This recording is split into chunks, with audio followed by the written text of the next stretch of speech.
Hi guys, have you ever wondered what it actually smelled like to make a candle in the middle of winter, 675 years ago, when the air was so cold your breath turned to fog inside your own workshop? Before we start, likes and subscribes help me keep making these. Where are you listening from? Drop your city and time in the comments. I'm always reading them thinking, wait, people in Boston listen to history stories to sleep. Okay, tonight we're talking about how candles were made in 1350. But before we go anywhere, get cosy. Pillows good, blanket situation handled, perfect. Trust me on this one. You're standing in a narrow stone building in the middle of a town that doesn't have a name you'd recognise. The year is 1350, and you're a chandler. That's the fancy medieval word for someone who makes candles for a living. Not glamorous, not particularly well paid, but necessary because when the sun goes down at 4:30 in the afternoon during winter, people need light, and they're not getting it from anywhere else. No switches, no bulbs. Just you, your hands, and a truly unpleasant amount of animal fat. The workshop smells like tallow, which is rendered animal fat, and if you've never smelled that, imagine the greasiest, meatiest, slightly rancid scent you can think of, then multiply it by 10 and let it sit in a closed room for 6 hours. That's your life now. You're used to it, of course. You stopped noticing it about 3 years ago. But visitors? They wrinkle their noses. They cough. They leave quickly. Your hands are rough, cracked from the cold and from constant exposure to lye and fat. There's a permanent grease under your fingernails that no amount of scrubbing will ever fully remove. You've accepted this. Your spouse has accepted this. Even the dog has accepted this, though this dog also follows you around constantly because you smell like dinner. The floor is packed earth, uneven in places where water has pooled and dried over the years. There's a central hearth, a stone fire pit where a low flame crackles beneath a massive iron cauldron. The cauldron is older than you are. It was your father's, and his father's before that. It's got dents and scorch marks, and one side is slightly warped from the time your uncle dropped it. You're not getting a new one. This is the cauldron you'll use until you die, and then your children will use it, assuming they don't run off to become bakers or carpenters, or literally anything else. Around the room, wooden racks hold rows of finished candles, pale and waxy, waiting to be sold. They're not beautiful. They're lumpy, uneven, and they smoke when they burn. But they work. That's all anyone cares about. In 1350, it works is the highest compliment your product can receive. You've been awake since before dawn. You're always awake before dawn. The work doesn't do itself, and if you want to eat, you have to make candles. Lots of them.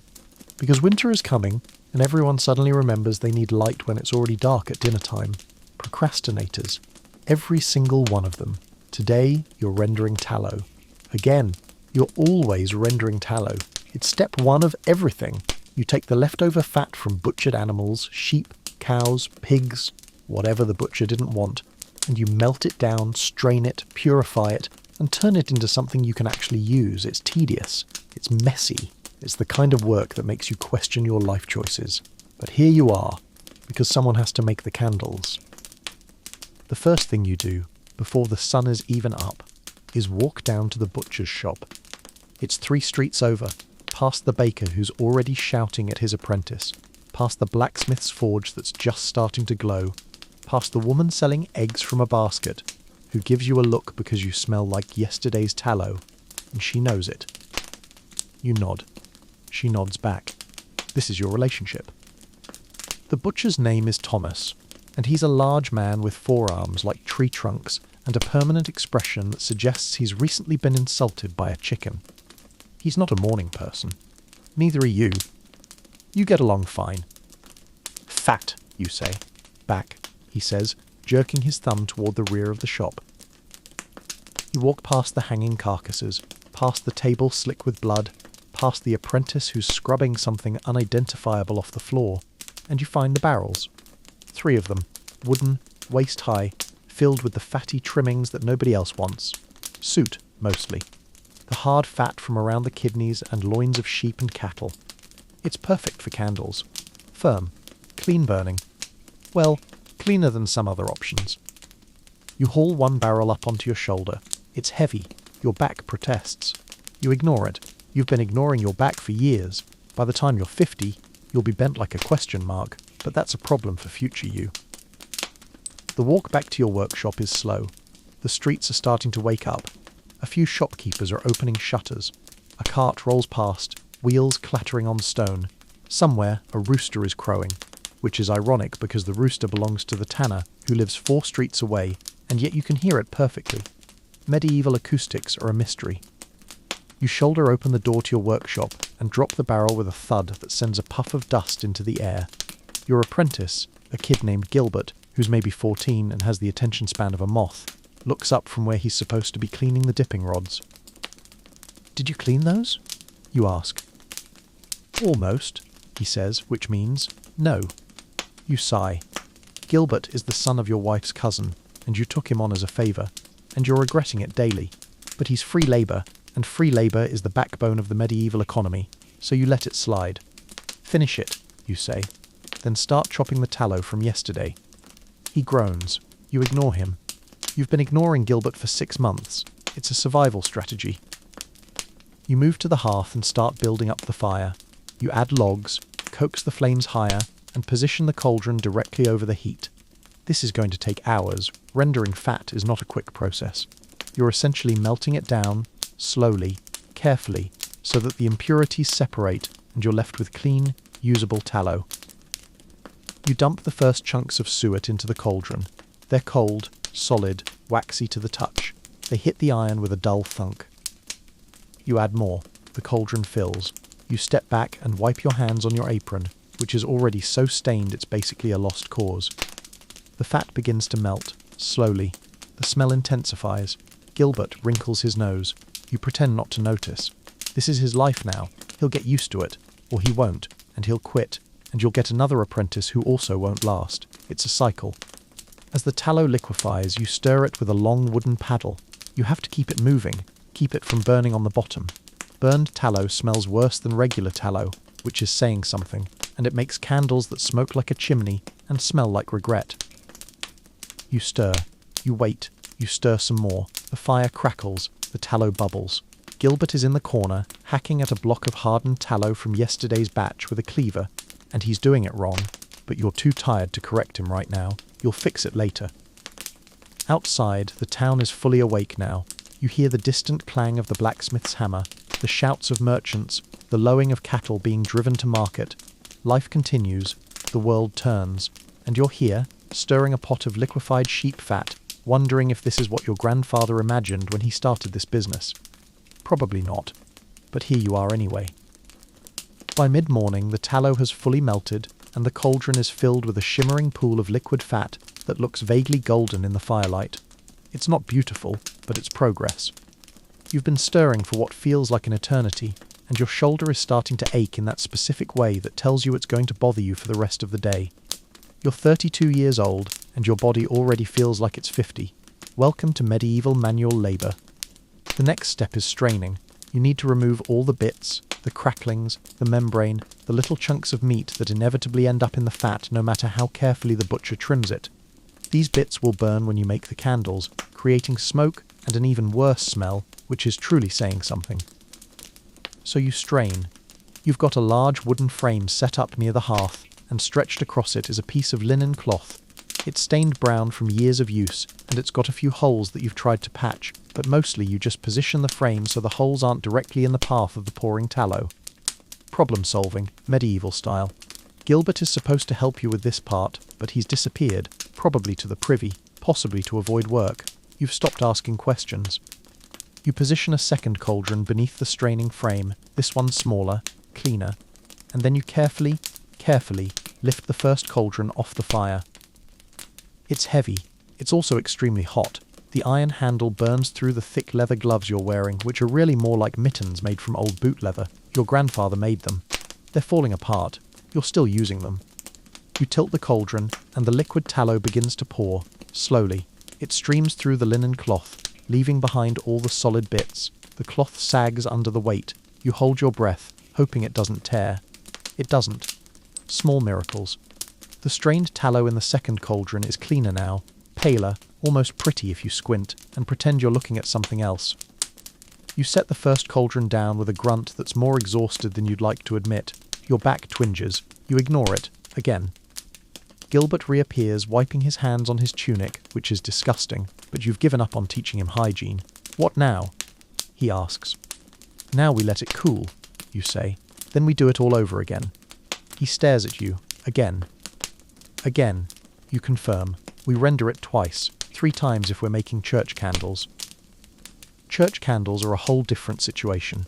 They're made from beeswax, not tallow, and they're expensive and finicky, and they smell like honey instead of dead animals. You only make them on commission, and even then, you charge extra because working with beeswax is annoying. It melts at a different temperature. It's sticky. It's precious. One mistake, and you've just ruined a week's wages worth of material. No thanks. But tallow? Tallow is forgiving. Tallow is cheap. Tallow is what 90% of people use, because 90% of people can't afford beeswax candles.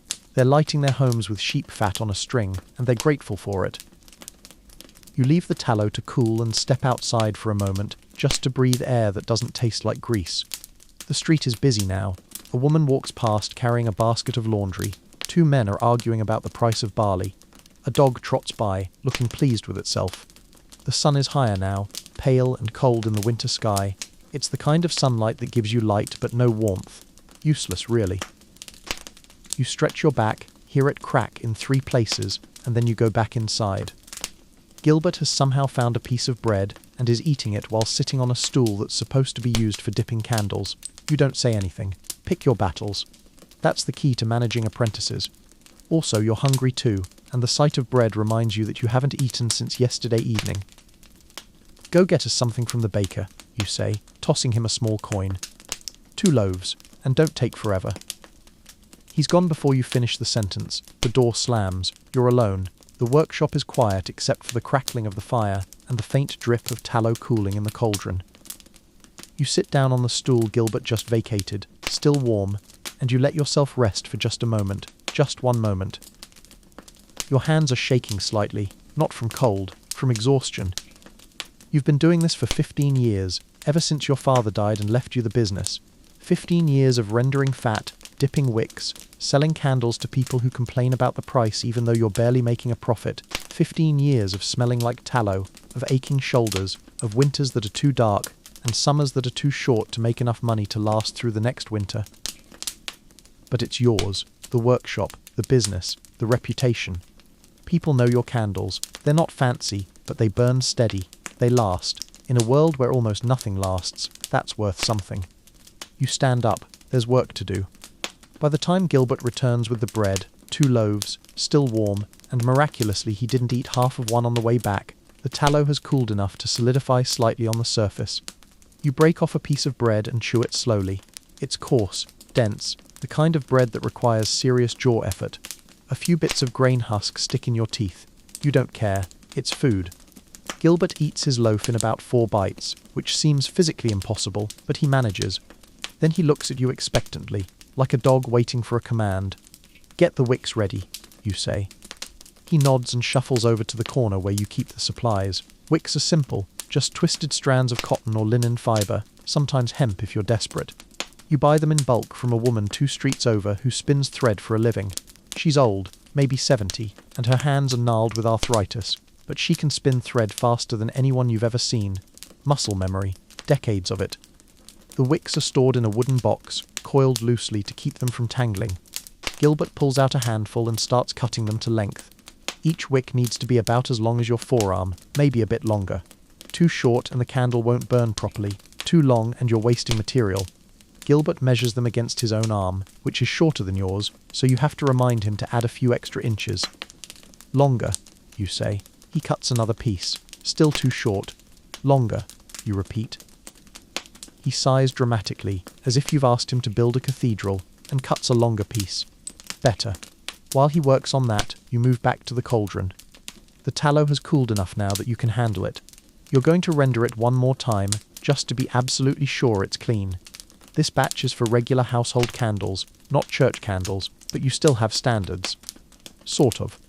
You scoop out the solidified tallow. It's firm now, waxy, pale yellow, and transfer it back into the first cauldron, which you've positioned over the fire again. The tallow melts quickly this time since it's already been rendered once. You stir, you wait, you try not to think about how many more hours of this you have ahead of you. The thing about making candles is that it's boring. Deeply, profoundly boring. It's the same steps, over and over, day after day. Render the fat, strain it, cool it, melt it again, dip the wicks, let them cool, dip again, cool again. Repeat until the candle is thick enough to sell. Each candle requires maybe 15 to 20 dips depending on how thick you want it. And you're making dozens of candles, sometimes hundreds. It's repetitive work, the kind that lets your mind wander, which is either a blessing or a curse depending on where your mind decides to go. Today, your mind is going nowhere interesting. You're thinking about the leak in your roof that you need to fix before the next rain. You're thinking about the fact that your wife mentioned last night that your daughter needs new shoes, and shoes cost money, and money is something you don't have a lot of right now. You're thinking about how your knee has been clicking when you walk, and you're not sure if that's normal, or if it's the beginning of something worse. You stir the tallow, it bubbles gently, the fire crackles. Gilbert is humming tunelessly in the corner, which is mildly annoying, but you let it go. Outside, a bell rings. It's the church bell, marking midday, noon. Half the day gone already. You've been working for 6 hours and you've only just finished rendering the tallow. You haven't even started dipping yet. You ladle the newly strained tallow into a tall, narrow container, basically a deep wooden bucket lined with old cloth to keep it from leaking. This is your dipping vessel. You'll keep the tallow liquid by setting the container near the fire, close enough to stay warm but not so close that it overheats. Temperature control is crucial. Too hot and the tallow will just slide off the wick. Too cool and it won't coat evenly. You're aiming for that perfect middle zone, which you've learned to judge by instinct over the years. Gilbert brings over the prepared wicks. There are maybe 30 of them, all cut to length, all laid out on a wooden board. You inspect them. Most are fine. A few are uneven. You hand those back to him. Fix these, you say. He groans again. You're starting to think groaning is his primary form of communication. While he fixes the wicks, you prepare the dipping rods. These are long wooden sticks, each with small notches carved along their length. You tie the wicks to the notches, spacing them evenly so they won't touch each other when you dip them into the tallow. Each rod holds maybe 6 wicks. You've got 5 rods total, which means you can dip 30 candles at once. Efficiency, that's the dream. You tie the first wick, then the second. Your fingers move automatically.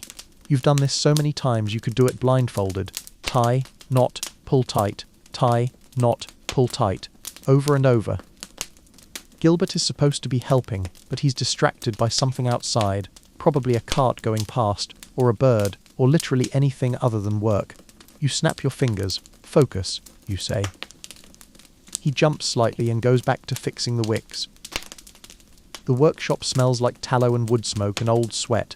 It smells like work, like survival, like every other day for the past 15 years. You finish tying the last wick to the last rod, and you stand back to survey your setup. 5 rods, 30 wicks, 1 bucket of liquid tallow, everything is ready. Now comes the truly boring part. Now you dip. You pick up the first rod, holding it horizontally with both hands, the 6 wicks hanging down like strange limp fingers. You lower them slowly into the tallow. The liquid is warm, not hot, and it clings to the wicks as you pull them back up. The coating is thin, barely visible. This is dip number 1 of approximately 17. You hang the rod on a wooden rack that spans the width of the workshop, suspended between 2 beams. The wicks dangle there, dripping slightly, the excess tallow falling back into a collection pan beneath. You'll scrape that up later and throw it back into the pot. Waste nothing. That's the rule. You pick up the second rod, dip, lift, hang. The motion is smooth, practiced, automatic. Your shoulders already know the rhythm, your hands know the grip. Your brain is barely involved at this point, which is probably for the best, because if you actually thought about how many times you're going to repeat this motion today, you might walk into the street and become a beggar instead. Third rod, dip, lift, hang. Fourth rod, dip, lift, hang. Fifth rod, dip, lift, hang. All 5 rods are now hanging on the rack, 30 wicks slowly cooling in the air. You wait. This is important. If you dip them again too quickly, the tallow won't have time to harden, and it'll just slide off when you dip them the second time. You need to wait maybe 2 minutes between dips. 2 minutes doesn't sound like a long time, but when you're standing in a cold workshop doing nothing, 2 minutes feels like an eternity. You look at Gilbert. He's sitting on the floor now, leaning against the wall, eyes half closed. He might be asleep. You're not sure. You're also not sure you care. The tallow on the wicks has hardened slightly. You touch one with your finger firm, but still tacky. Good enough. You take down the first rod and dip it again. The wicks go in smooth, come out with a slightly thicker coating. Progress. Infinitesimal progress, but progress nonetheless. Dip, lift, hang, dip, lift, hang. You're on your second round now. Only 15 more to go. Maybe 16 if these are coming out thinner than usual. You've stopped counting at this point. You just dip until the candles look right, which is a measurement based entirely on vibes and experience. The fire needs more wood. You can feel the temperature of the tallow dropping slightly, becoming more viscous.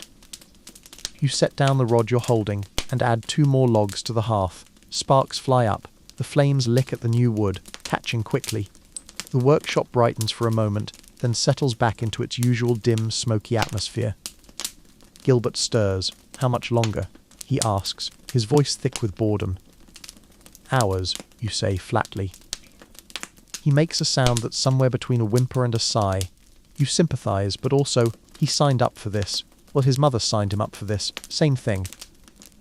You go back to dipping. Third round now. The candles are starting to take shape, the wicks thickening into something that actually looks like candles, though still quite thin. They're about the diameter of your little finger at this point. By the time you're done, they'll be closer to the diameter of your thumb. That's the standard size for household candles. Anything thicker is a luxury item. Anything thinner won't last the night. Dip, lift, hang. Your mind wanders again. You think about your daughter, who's 7 now, and convinced she's going to grow up to be a queen. You don't have the heart to tell her that's not how it works. Let her dream. Dreams are free, and they're about the only thing that is. You think about your wife, who's at home right now probably dyeing wool, which is her trade. She's good at it.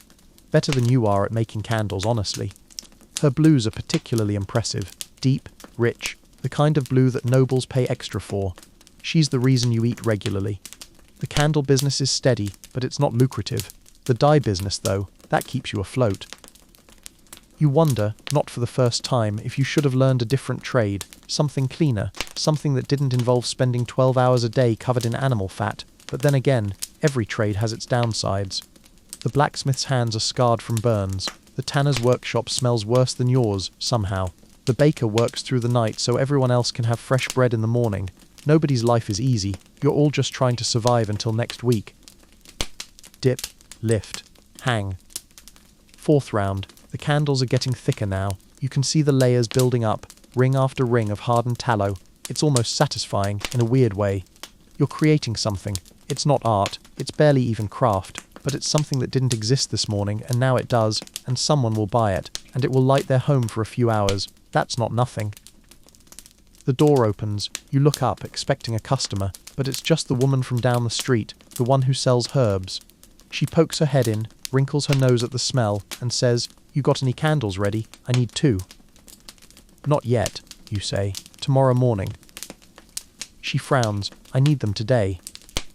"Should have come yesterday," you reply, not unkindly, just stating facts. She huffs and leaves. The door slams. Gilbert snickers. You shoot him a look and he stops. Dip, lift, hang. You're on round 7 now, or maybe 8. You've lost count. The candles are definitely candle-shaped at this point, thick enough that they're starting to feel substantial when you lift the rods. Your arms are tired. Not sore yet, but tired. There's a difference. Sore comes later, usually around evening, when you're lying in bed and your shoulders are screaming at you. The workshop has gotten warmer from the fire. You've rolled up your sleeves, and there's a thin film of sweat on your forehead despite the winter chill outside. Gilbert has taken off his outer tunic and is down to just his undershirt, which has several mysterious stains on it that you choose not to investigate. The rhythm continues. Dip, lift, hang, wait, dip, lift, hang, wait. It's meditative, in a way, or maybe it's just mind-numbing. Hard to tell the difference sometimes. A thought occurs to you. You've been making candles for 15 years. If you dip maybe 30 candles a day, and each candle gets dipped about 17 times, that's 510 dips per day. Call it 500 to keep the math simple. 500 dips a day, 6 days a week. You rest on Sundays because even God took a day off. That's 3,000 dips a week. Multiply that by 50 weeks a year, accounting for the fact that you take a couple weeks off when you're sick or when business is slow, and that's 150,000 dips per year. 15 years of this means you've dipped a wick into tallow approximately 2.25 million times. 2 million times. You've repeated the same motion 2 million times. This realization doesn't make you feel accomplished, it makes you feel tired. Dip, lift, hang. 2,000,001. Gilbert stands up and stretches, his joints popping audibly. "Can I go get water?" he asks. "Fine," you say. "Bring some back for me too." He leaves, and you're alone again with the candles and the fire, and the smell of tallow that's so deeply embedded in your nose at this point that you'll probably smell it on your deathbed. You continue dipping. The candles are thick now, proper candles, the kind people will actually pay money for. You're maybe 3/4 of the way done. Each dip adds less thickness now because the surface area is larger. The first few dips make a big difference. The last few dips are mostly just smoothing everything out, making sure there are no thin spots or irregularities. You pause to check the tallow level in the dipping vessel. It's getting low. You'll need to refill it soon. You ladle more liquid tallow from the cauldron by the fire, careful not to slosh it. The last thing you need is hot tallow on your hands. You've done that before. Once. The blister took 2 weeks to heal and you couldn't grip anything properly for days. The vessel is full again. You give it a stir to even out the temperature, and then go back to dipping. Gilbert returns with a wooden cup of water. It's not clean water. Clean water doesn't really exist in 1350, unless you're very wealthy or very lucky. But it's water from the well, and it's cold, and it tastes like minerals and earth and survival. You drink it in 3 long gulps and hand the cup back. "More wood on the fire," you tell him. He complies, adding 2 logs. The fire brightens again. The workshop fills with the sound of crackling wood and the faint hiss of tallow bubbling in the cauldron. You're on round 12 now, maybe 13. The candles are almost done. You hold one up to the light, inspecting it. The surface is smooth, pale, slightly lumpy in places, but generally acceptable. It's not perfect, but perfection isn't the goal. Function is the goal. This candle will burn for maybe 4 hours, give or take, depending on drafts and how carefully the user trims the wick. 4 hours of light in exchange for 2 pennies. That's the going rate. 2 pennies doesn't sound like much, but it adds up. Sell 15 candles, and you've made enough to buy a chicken. Sell 30 and you can pay your rent for the week. Sell 100 and maybe, just maybe, you can afford to fix that leak in your roof before the next storm. Dip, lift, hang. Round 14. The candles are definitely thick enough now. You could stop here, but you do one more round, just to be safe. Better to make them slightly thicker than to have someone come back complaining that their candle burned too fast. Final round. You dip each rod one last time, slowly, carefully. The tallow coats evenly. You lift the rods and hang them on the rack for the last time today. 30 candles, all hanging in a neat row, dripping slightly, slowly hardening in the cool air. You step back and look at them. A day's work. 12 hours of standing, stirring, dipping, waiting. 30 candles. Tomorrow you'll do it again. And the day after that. And the day after that. This is your life. This is what you do. You make light for people who need it, and in return they give you just enough money to keep making more light. It's not glamorous, it's not exciting, but it's honest work, and in 1350, honest work is about all you can hope for. Gilbert is sitting on the floor again, looking exhausted despite having done maybe a quarter of the actual work. You're too tired to be annoyed. "Clean up," you tell him. "Then you can go home." He perks up immediately and starts gathering the tools, moving faster than you've seen him move all day. Funny how the promise of leaving can motivate a person. You sit down on the stool and close your eyes for just a moment. Just one moment. You wake up with a start, and for a confused second you don't know where you are. Then the smell hits you, tallow, smoke, old sweat, and you remember, the workshop. You fell asleep on the stool. Gilbert is gone. The fire has burned down to embers. The light coming through the shutters is different now, softer, more golden. Late afternoon, probably. You stand up too quickly and your back seizes. Pain shoots up your spine and you freeze, bent at an awkward angle, waiting for it to pass. It takes maybe 30 seconds of standing there like a broken puppet while your muscles remember how to work. This is new. This didn't used to happen. You're getting older, and your body is starting to keep score. The candles are still hanging on the rack, fully hardened now. You walk over and touch one. Firm, cool, ready to be cut down and trimmed.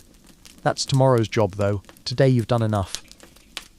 You bank the fire, spreading the coals so they'll burn slowly through the night. The workshop needs to stay warm, or the remaining tallow in the cauldron will solidify completely, and reheating it tomorrow will take forever.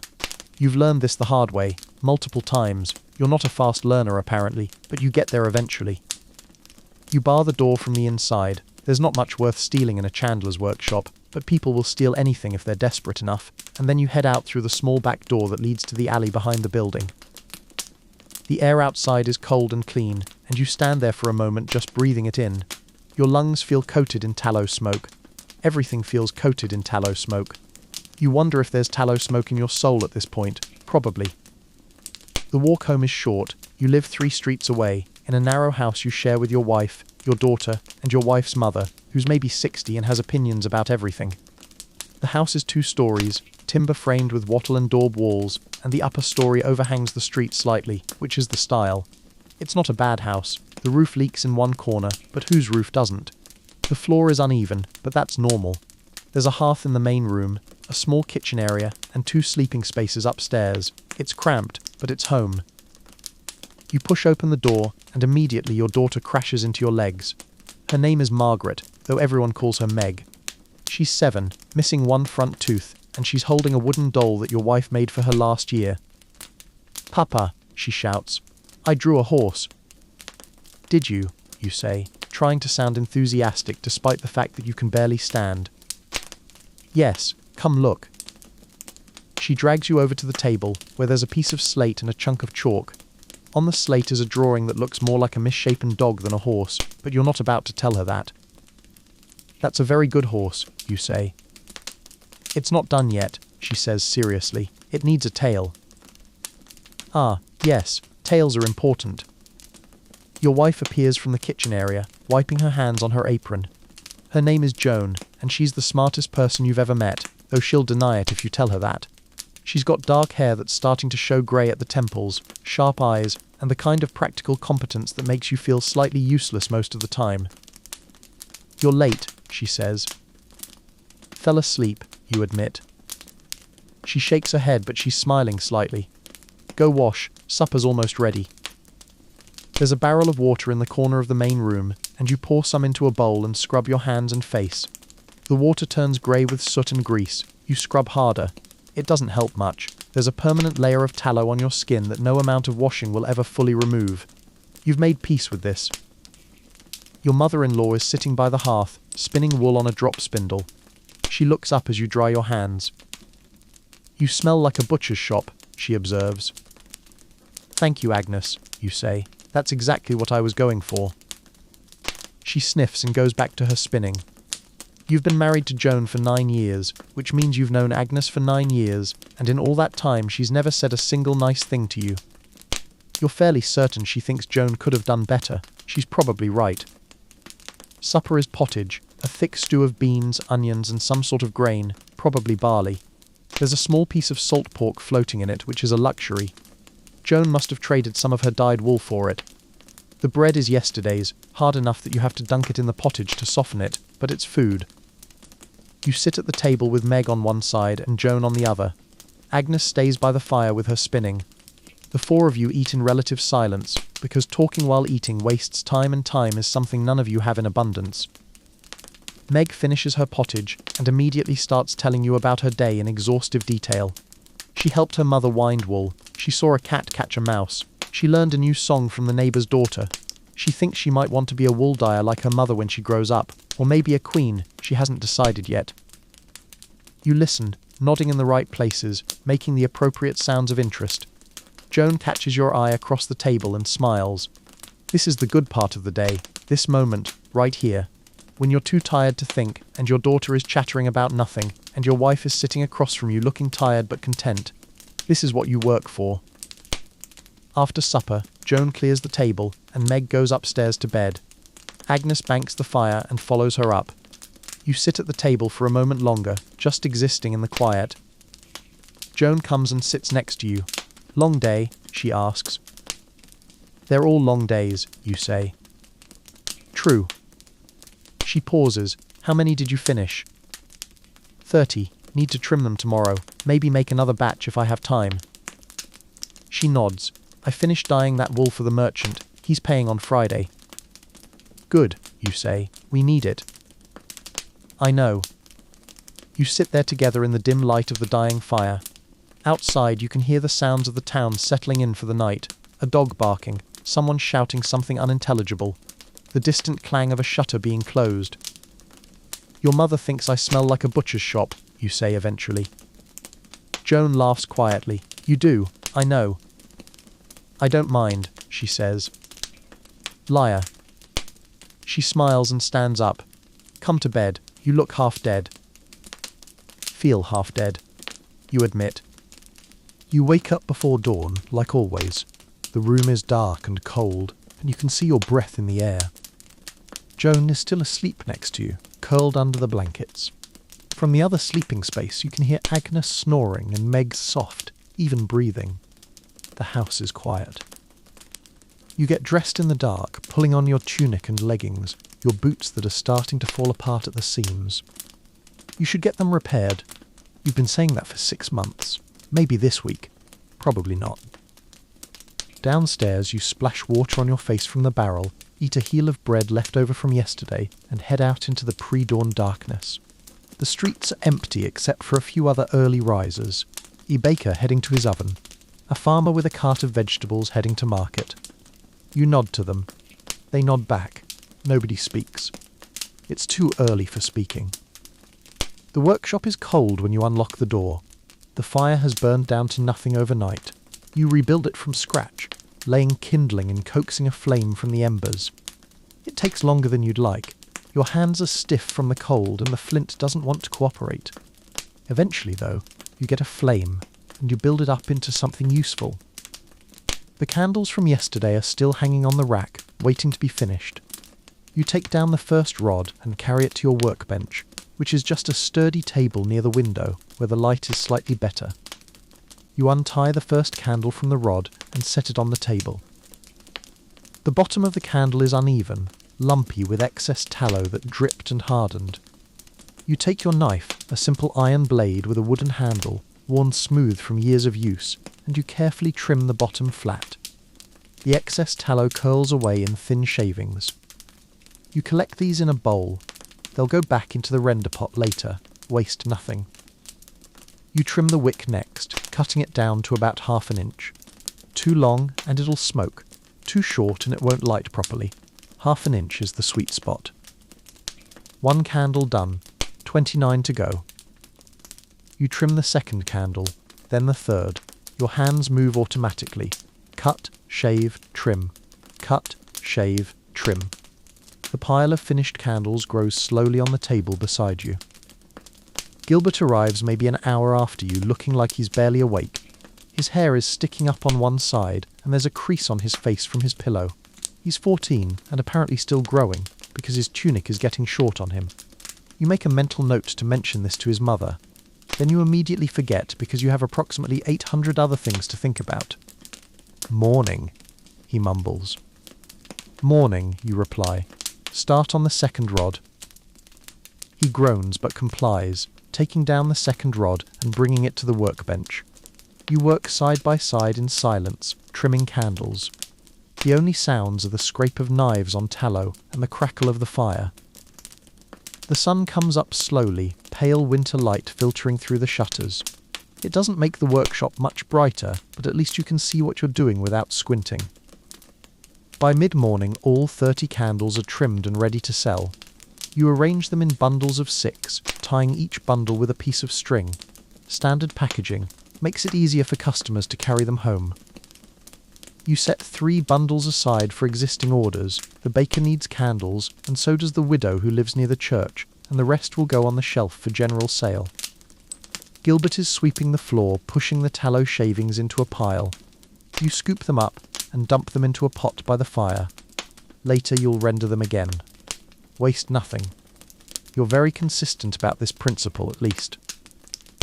The door opens and your first customer of the day walks in. It's a woman you don't recognize, maybe 30, dressed in a simple wool dress and a cloak that's seen better days. She looks around the workshop with the expression everyone makes when they first smell the tallow, slightly nauseated, but trying to hide it. "I need candles," she says. "I have candles," you reply, because you're a master of conversation. "How much?" 2 pennies each, 1.5 if you buy 6 or more. She considers this, doing math in her head. "I'll take 6. "Good choice." You hand her one of the bundles. She inspects them, turning them over in her hands, checking for imperfections. You wait patiently. Everyone does this.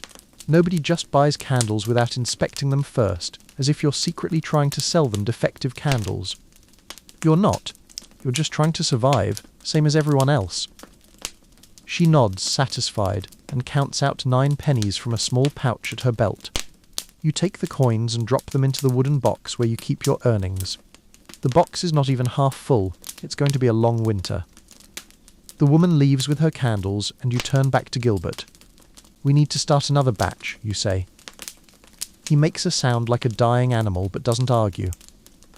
You head back out to the butcher's shop to collect more fat. Thomas is there, already covered in blood, working on a pig carcass. He sees you coming and jerks his thumb toward the back without a word. You haul another barrel of suet onto your shoulder and make the slow walk back to your workshop. The day continues. You render the fat, you strain it, you prepare the wicks. Gilbert complains. The fire crackles. The town goes about its business outside. This is your life. Day after day after day, rendering, straining, dipping, trimming, selling. 2 million dips and counting. You're starting to understand why your father always looked so tired. By the time you've rendered the second batch of tallow and started preparing for another round of dipping, it's well past noon. Your stomach is making noises that suggest you should probably eat something, but there's no time. There's never time. Food is something you fit in between tasks, not something you stop for. Gilbert has found half a turnip somewhere, you don't ask where, and he's eating it raw, crunching loudly while he's supposed to be preparing wicks. You let it go. The kid needs to eat too, and turnips are cheap enough that even his family can afford them. The new batch of tallow is cooling in the dipping vessel, and you're testing the temperature with your finger. Still too warm. If you dip now, the tallow will just slide off the wicks like water. You need it thick, viscous, the consistency of honey that's been sitting in a cold room. That's the perfect dipping temperature. You wait. Waiting is half of this job. Waiting for fat to render, waiting for tallow to cool, waiting for candles to harden between dips, waiting for customers who might not come. Your father used to say that patience was the chandler's greatest virtue, but honestly you think it's more that you just don't have a choice. While you wait, you organize the workspace. The tools need to be cleaned, the ladles, the stirring paddles, the straining cloth that's somehow gotten even more disgusting than it was yesterday. You rinse everything in a bucket of cold water, scrubbing with a rag that's almost as dirty as the things you're cleaning. Medieval hygiene is mostly theoretical. A man enters the shop, someone you recognize vaguely. He works for one of the wealthier merchants in town, you think. He's wearing better clothes than most people who come in here. A wool tunic that's actually been dyed a decent colour, brown boots that don't have visible holes. "I need beeswax candles," he says. No greeting, just straight to business. You can respect that. "How many?" you ask. "A dozen, for the master's house." You pause. A dozen beeswax candles is a significant order. It's also a massive pain. Beeswax is expensive, finicky, and you'll have to buy it from the beekeeper 2 towns over, which means either a half-day journey or paying someone else to make the journey for you. Either way, it's time and money you don't really have. "That'll cost you," you say carefully. "Beeswax doesn't come cheap." The master knows, he'll pay. How long? You do the math in your head, buy the wax, render it, dip the candles, let them cure. A week. Maybe 10 days. He nods. Fine. He'll pay half now, half on delivery. This is unusual. Most people pay on delivery only. The fact that he's offering half up front means either this merchant is honest or he's desperate for the candles. Either way, it's good for you. Agreed, you say. He counts out coins onto your workbench. More money than you've seen in one place in months. You resist the urge to immediately count it in front of him. That would be rude. But the moment he leaves, you're counting. 40 pennies. Enough to pay your rent for a month. Enough to fix the roof. Enough to buy Meg those shoes. You put the coins in your strongbox, a small iron chest that locks with a key you keep on a cord around your neck, and you allow yourself exactly 10 seconds of relief before going back to work. Gilbert is staring at you. That's a lot of money, he says. It is, you agree, which means we can't mess this up. He swallows hard. The weight of responsibility settles over both of you like a heavy cloak. Beeswax candles for a wealthy merchant. This could be good for business. This could also be a complete disaster if you screw it up. No pressure. The tallow has finally cooled enough, so you go back to dipping. Same process as yesterday. Same motion you've done 2 million times. Dip, lift, hang, wait. Dip, lift, hang, wait. Your body knows what to do without your brain being particularly involved, which is convenient because your brain is now occupied with anxiety about the beeswax order. Beeswax is different from tallow in every possible way. It melts at a lower temperature, which means you have to be more careful with the heat. It's stickier, which means it clings to everything, your hands, your tools, your clothes, your soul. It smells better than tallow, which is a nice change, but it's also about 10 times more expensive, which means every mistake costs you actual money instead of just time. You've made beeswax candles before, but not often. Maybe twice a year, usually for the church or for very wealthy customers. It's not your specialty. Your specialty is cheap, functional tallow candles that smell like dead sheep and smoke like a forge. That's what you're good at. But 40 pennies is 40 pennies, so you'll figure it out. You finish the current batch of tallow candles while Gilbert watches the fire. The workshop has settled into its usual rhythm: heat, smoke, the repetitive motion of dipping, the slow accumulation of finished product. Hours pass. The light from the windows shifts from afternoon to evening. Your back is aching again. Your shoulders feel like someone's been hitting them with a stick. Your hands are cramping slightly from gripping the dipping rods. This is normal. This is every day. Around evening, you send Gilbert home. The kid looks exhausted, and honestly, he's not much help at this point anyway. He leaves without argument, practically running out the door the moment you dismiss him. You're alone in the workshop now, just you and the fire and the candles. You should probably go home too. Joan will have supper ready. Meg will want to tell you about her day. Agnes will make some cutting remark about your hygiene. But there's still work to do. There's always work to do. You trim the newest batch of candles, working by firelight now because the sun has fully set. Your knife scrapes against the tallow, shaving away the excess, smoothing the bottoms. The pile of finished candles grows. You'll sell these tomorrow, probably. Or the day after. People always need candles. The town outside has gone quiet. Most people are inside now, gathered around their own fires, eating their own suppers. You can hear the distant sound of someone singing, probably drunk. The night watch calls out the hour 8 bell, which means it's late, later than you thought. You bank the fire and lock up the workshop. The walk home is dark, the streets lit only by starlight and the occasional candle burning in a window. Your shadow stretches long and strange against the buildings. When you open the door to your house, Joan is still awake, sitting by the hearth with some mending. She looks up as you enter. "I saved you some supper," she says, nodding toward a covered bowl by the fire. "You're a saint," you tell her. "I know," she says, and there's a smile in her voice. You eat the cold pottage standing up, too tired to sit. It tastes like heaven anyway. The next morning you wake up with a plan. Well, not a plan exactly. More like a vague sense of dread mixed with determination. You need to get beeswax, which means you need to go see Edmund the beekeeper, who lives in the next town over. Edmund is approximately 70 years old, deaf in one ear, and convinced that everyone is trying to cheat him. Doing business with Edmund is like negotiating with a suspicious badger. You tell Joan about the order over a breakfast of porridge that's more water than oats. She raises her eyebrows when you mention the amount of money involved. That's good, she says carefully. That's very good. But can you actually do it? I've made beeswax candles before, you say, trying to sound more confident than you feel.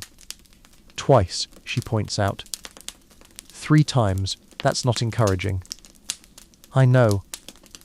You scrape the last of the porridge from your bowl. But 40 pennies, Joan. 40. She's quiet for a moment, thinking. What do you need? I need to go to Edmund's today.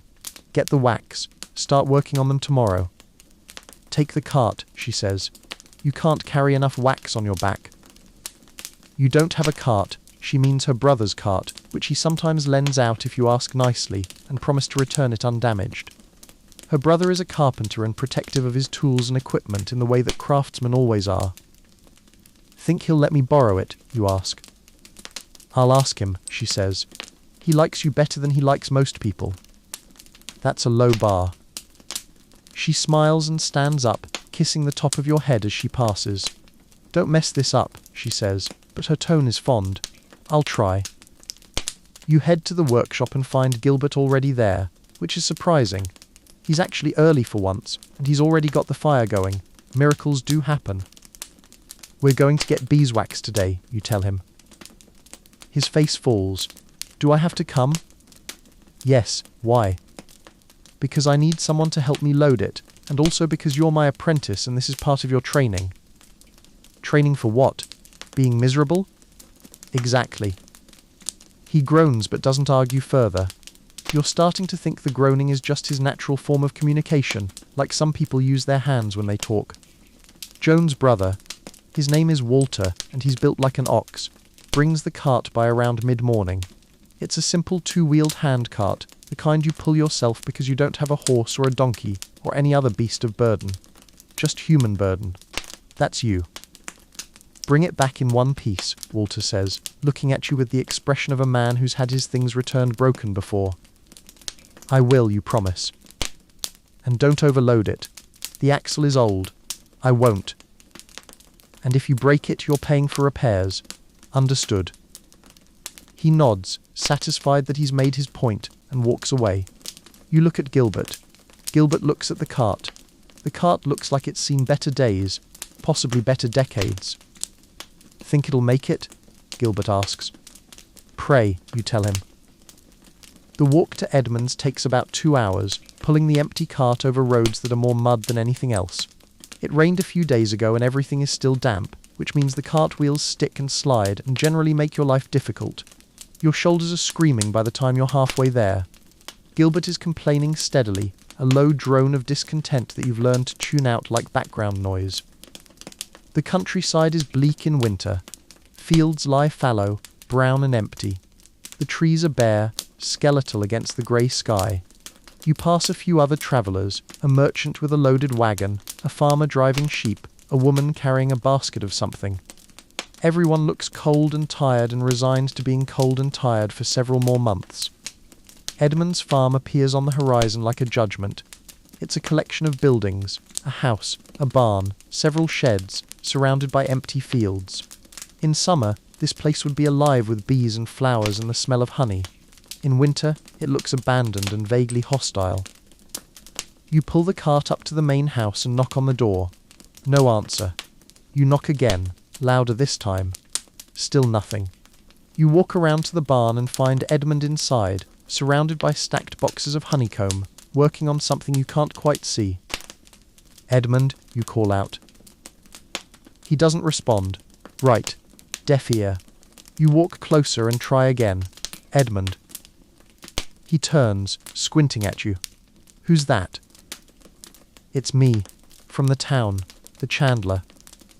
Don't need candles, he says, turning back to his work. I'm not selling candles. I'm buying wax.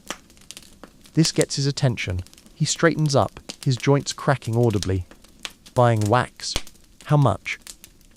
Enough for a dozen candles. Good ones. Church quality. Edmund eyes you suspiciously, like you've just asked to borrow his life savings. Church quality? That's a lot of wax. I know. I can pay. You pull out your coin purse, making sure he can hear the jingle of coins inside. Money is the universal language, even for suspicious beekeepers. "Show me," he demands. You count out 15 pennies onto a nearby barrel. It's about a third of what the merchant paid you up front, which feels like a lot, but beeswax is expensive. Edmund peers at the coins, picks up one, bites it, because apparently he thinks you're going to pay him in fake money, and then grunts. "That'll get you enough for a dozen," he says.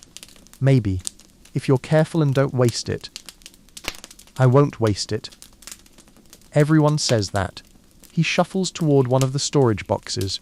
"You know how hard it is to get good wax in winter? Bees don't work in winter. I've got what I've got, and when it's gone till spring.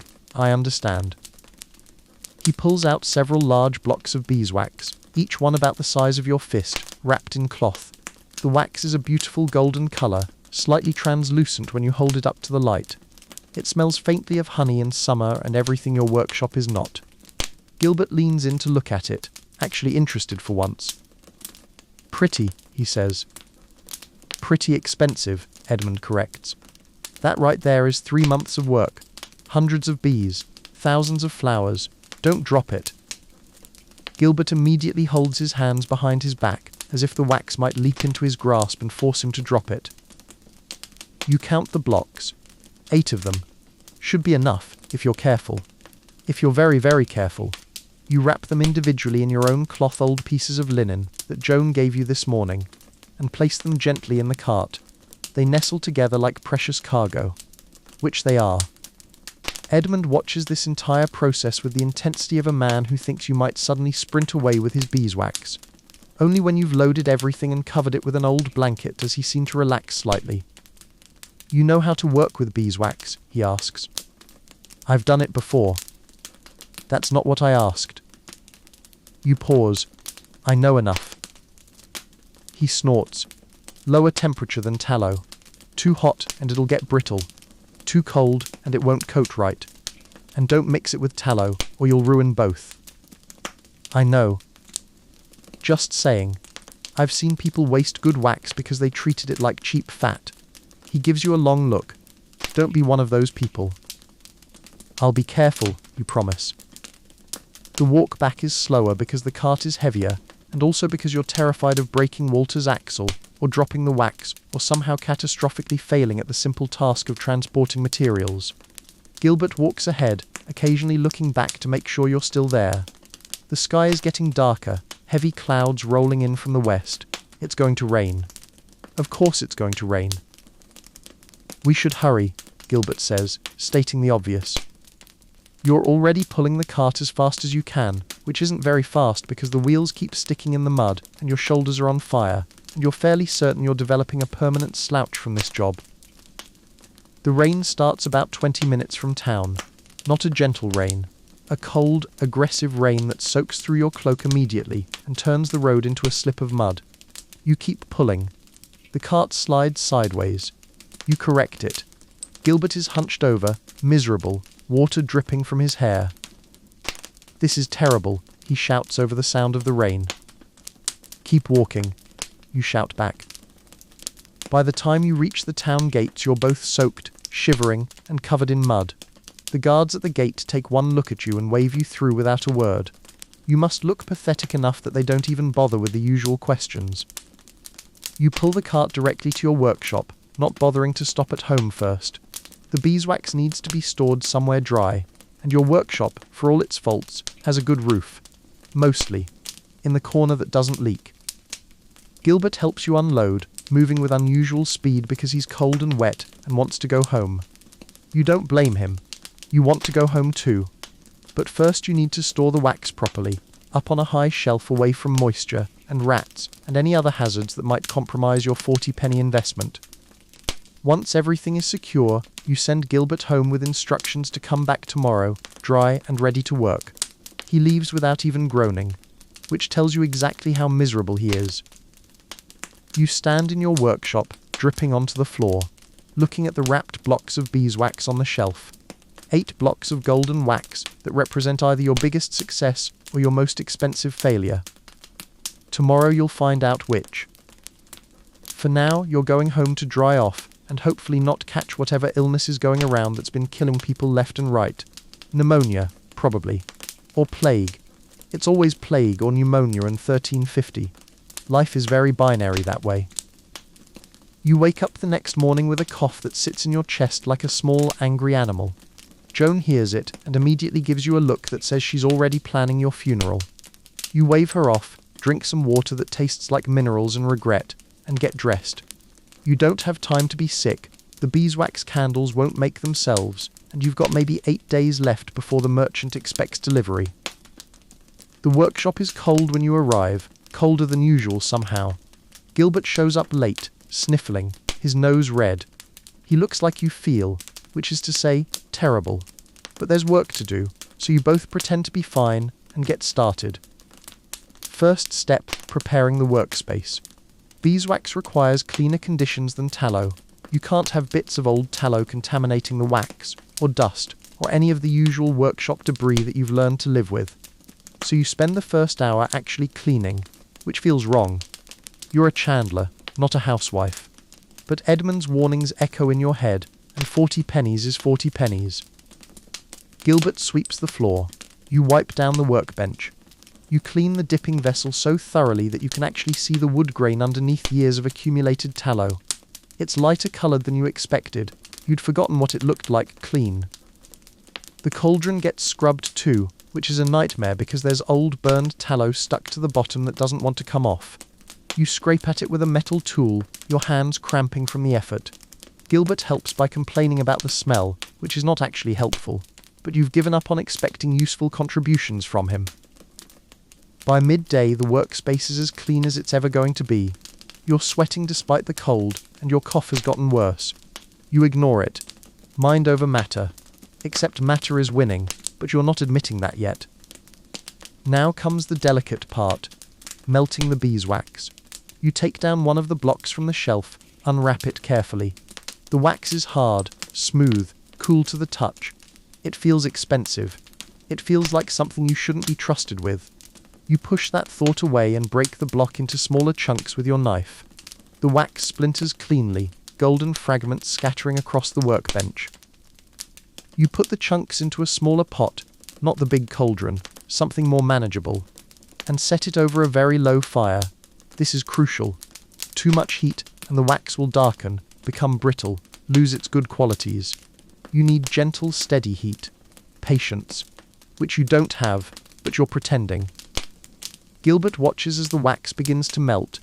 It liquefies slowly, turning from solid chunks into a clear golden liquid that looks like sunlight captured in a pot. It smells incredible. Not like honey exactly, but something floral and sweet and completely unlike the tallow you're used to. You could almost forget you're in a chandler's workshop. Almost. Smells nice, Gilbert observes.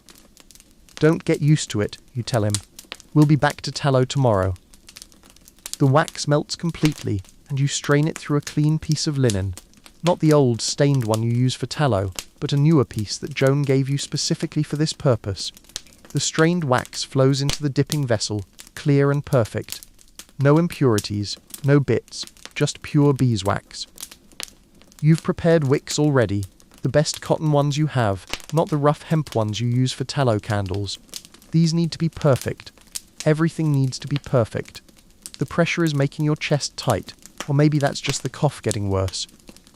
You tie the first set of wicks to the dipping rods. Your hands are shaking slightly, and you're not sure if it's from nerves or from whatever illness is trying to take hold. You test the temperature of the wax with your finger. Warm, but not hot. Just right. Probably. Hopefully. The first dip. You lower the wicks into the golden wax slowly, reverently, like you're baptizing them. They come up coated in a thin layer of translucent gold. It's beautiful. You hang the rod and step back, afraid to breathe on them wrong. The first few dips go well. Too well. You keep waiting for something to go wrong, for the wax to be the wrong temperature, for the coating to be uneven, for Gilbert to somehow catastrophically mess something up. But nothing happens. The candles build up slowly, each dip adding another thin layer of golden wax. They're smooth, even, perfect. You're on the 5th dip when you start to relax slightly. Maybe you can actually do this. Maybe those 3 previous times you made beeswax candles weren't just luck. Maybe you actually know what you're doing. That's when you notice the fire is getting too hot.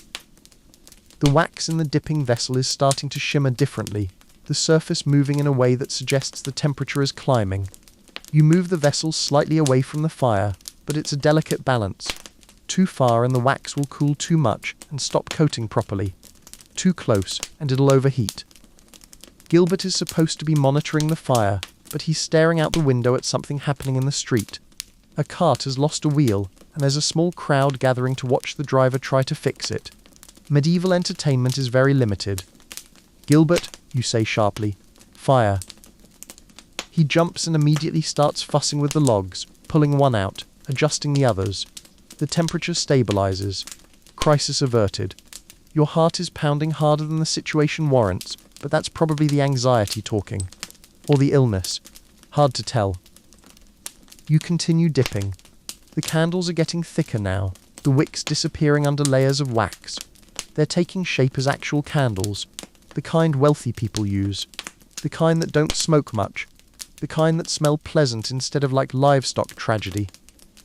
Between dips, while you're waiting for the wax to harden, you allow yourself to imagine what you'll do with the money. Fix the roof, obviously. Buy Meg those shoes. Maybe get Joan some new wool to dye. Maybe, and this is ambitious, maybe buy yourself a new pair of boots. Ones that don't have holes. Ones that don't let in water every time it rains. You're so lost in this fantasy that you almost miss the next dip. You catch yourself just in time, lower the rods into the wax. The coating is still even, still perfect. You hang them, and breathe. Gilbert coughs. Then you cough. Then you both stand there coughing like a pair of diseased bellows. The workshop fills with the sound of respiratory distress. Eventually you both stop, wiping your eyes, avoiding looking at each other. Acknowledging illness makes it real, and neither of you can afford for it to be real right now. The afternoon wears on, dip after dip after dip. The candles grow thicker, your arms get tired, your cough gets worse. But the candles are beautiful, genuinely beautiful. Better than anything you've made in years. Maybe better than anything you've ever made. By evening you've finished the first 6 candles. 6 down, 6 to go. You hang them on a special rack, separate from where you hang tallow candles, because you're not taking any chances, and you stand back to admire them. They glow in the firelight, golden and smooth. They look expensive, because they are expensive. They look professional, which is a relief because you're supposedly a professional. Gilbert is slumped on the floor, exhausted. You're not much better. Your whole body aches, and your chest feels tight, and you're pretty sure you have a fever. But you've got 6 perfect beeswax candles, and tomorrow you'll make 6 more, and then you'll be done. Then you'll have 40 pennies. Then maybe you can rest. "Go home," you tell Gilbert. "Good work today." He looks surprised. You never compliment him, but today he earned it. He kept the fire steady. He didn't break anything. He barely complained. That's practically heroic for Gilbert. He leaves, and you're alone with your beautiful candles and your terrible cough. You should go home too. Joan will have supper waiting. Meg will want to hear about your day. Agnes will say something cutting about your appearance. But you stand there for a few more minutes, just looking at what you've made.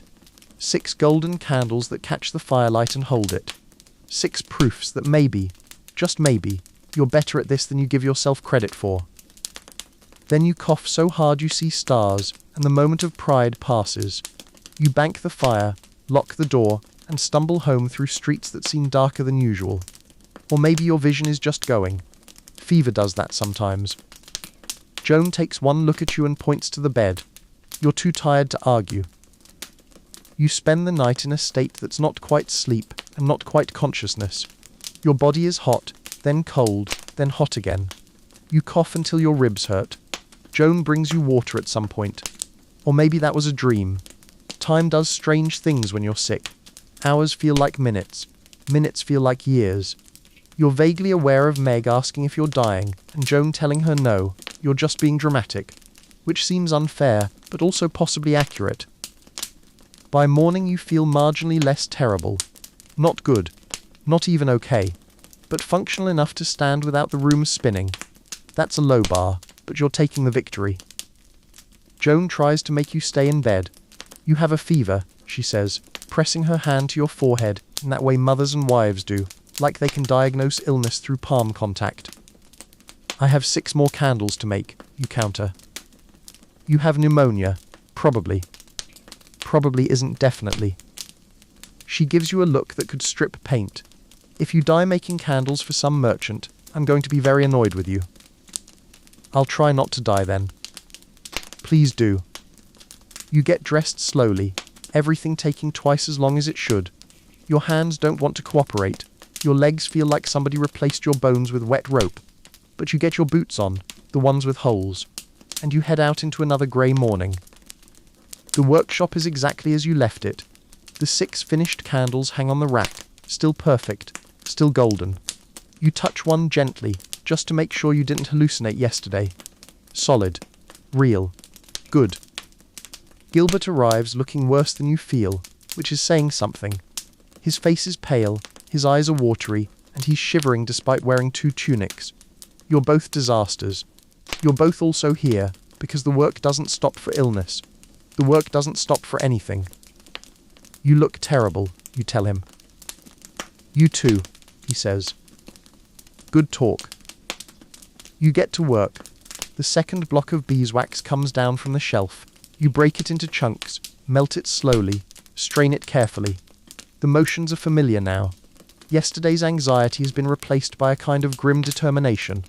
You're going to finish these candles if it kills you, which it might, but at least you'll die with 40 pennies. The wax melts. You prepare another set of wicks. Gilbert tends the fire with the dedication of someone who's too sick to do anything else but also too stubborn to quit. You're both running on fumes and spite at this point. The dipping begins again. Down into the golden wax, up into the cool air. Hang on the rack. Wait. Repeat. Your body moves through the motions automatically while your brain sort of floats somewhere above, detached and vaguely confused about what's happening. Between dips you sit down. Just for a moment, just to rest your legs. Gilbert sits too. You're both on stools, breathing harder than you should be, staring at nothing. Why do we do this? Gilbert asks suddenly. Do what? This. All of this. Make candles. Stand here all day covered in wax. Get sick. For what? It's a good question. You think about it while you cough into your sleeve. Because people need light, you say eventually. And somebody has to make it. But why us? Because our fathers did it. And their fathers before them. And we learned how, so now it's what we do. He's quiet for a moment. That's a terrible reason. Yes, you agree. It is. But you both stand up and keep dipping anyway, because terrible reasons are still reasons, and you don't have better ones. The second batch of 6 candles comes together more slowly than the first. Everything is harder today. Your hands shake more. Your vision blurs occasionally. You have to keep pausing, to cough, or to catch your breath, or to just stand still and wait for the room to stop tilting. Gilbert isn't much better. At one point, he drops a dipping rod, and you both just stare at it on the floor for a solid minute before he picks it up. But the candles still grow, layer by layer. The beeswax is forgiving in ways that tallow isn't. It coats evenly even when you're shaking. It doesn't demand perfection, just consistency. And consistency you can manage, even when you feel like death warmed over. By afternoon, you're on the final dips. The candles are thick, smooth, beautiful. Almost done. So close. The door opens and a customer walks in. You don't recognize him. He's middle-aged, dressed like a craftsman of some sort, and he looks around the workshop with interest. "You make candles here?" he asks, which is possibly the most obvious question anyone has ever asked in your workshop. "Yes," you say, because what else are you going to say? Good ones. They work.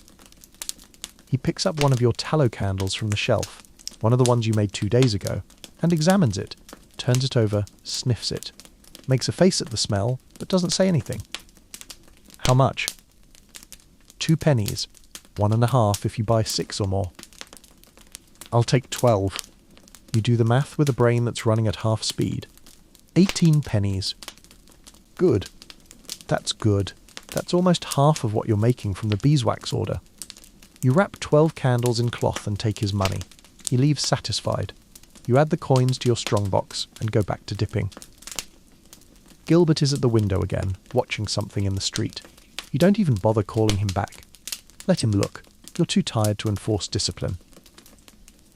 The final candle comes off the last dip perfect. Smooth, golden, complete. You hang it with the others and step back. 12 beeswax candles, all perfect, already.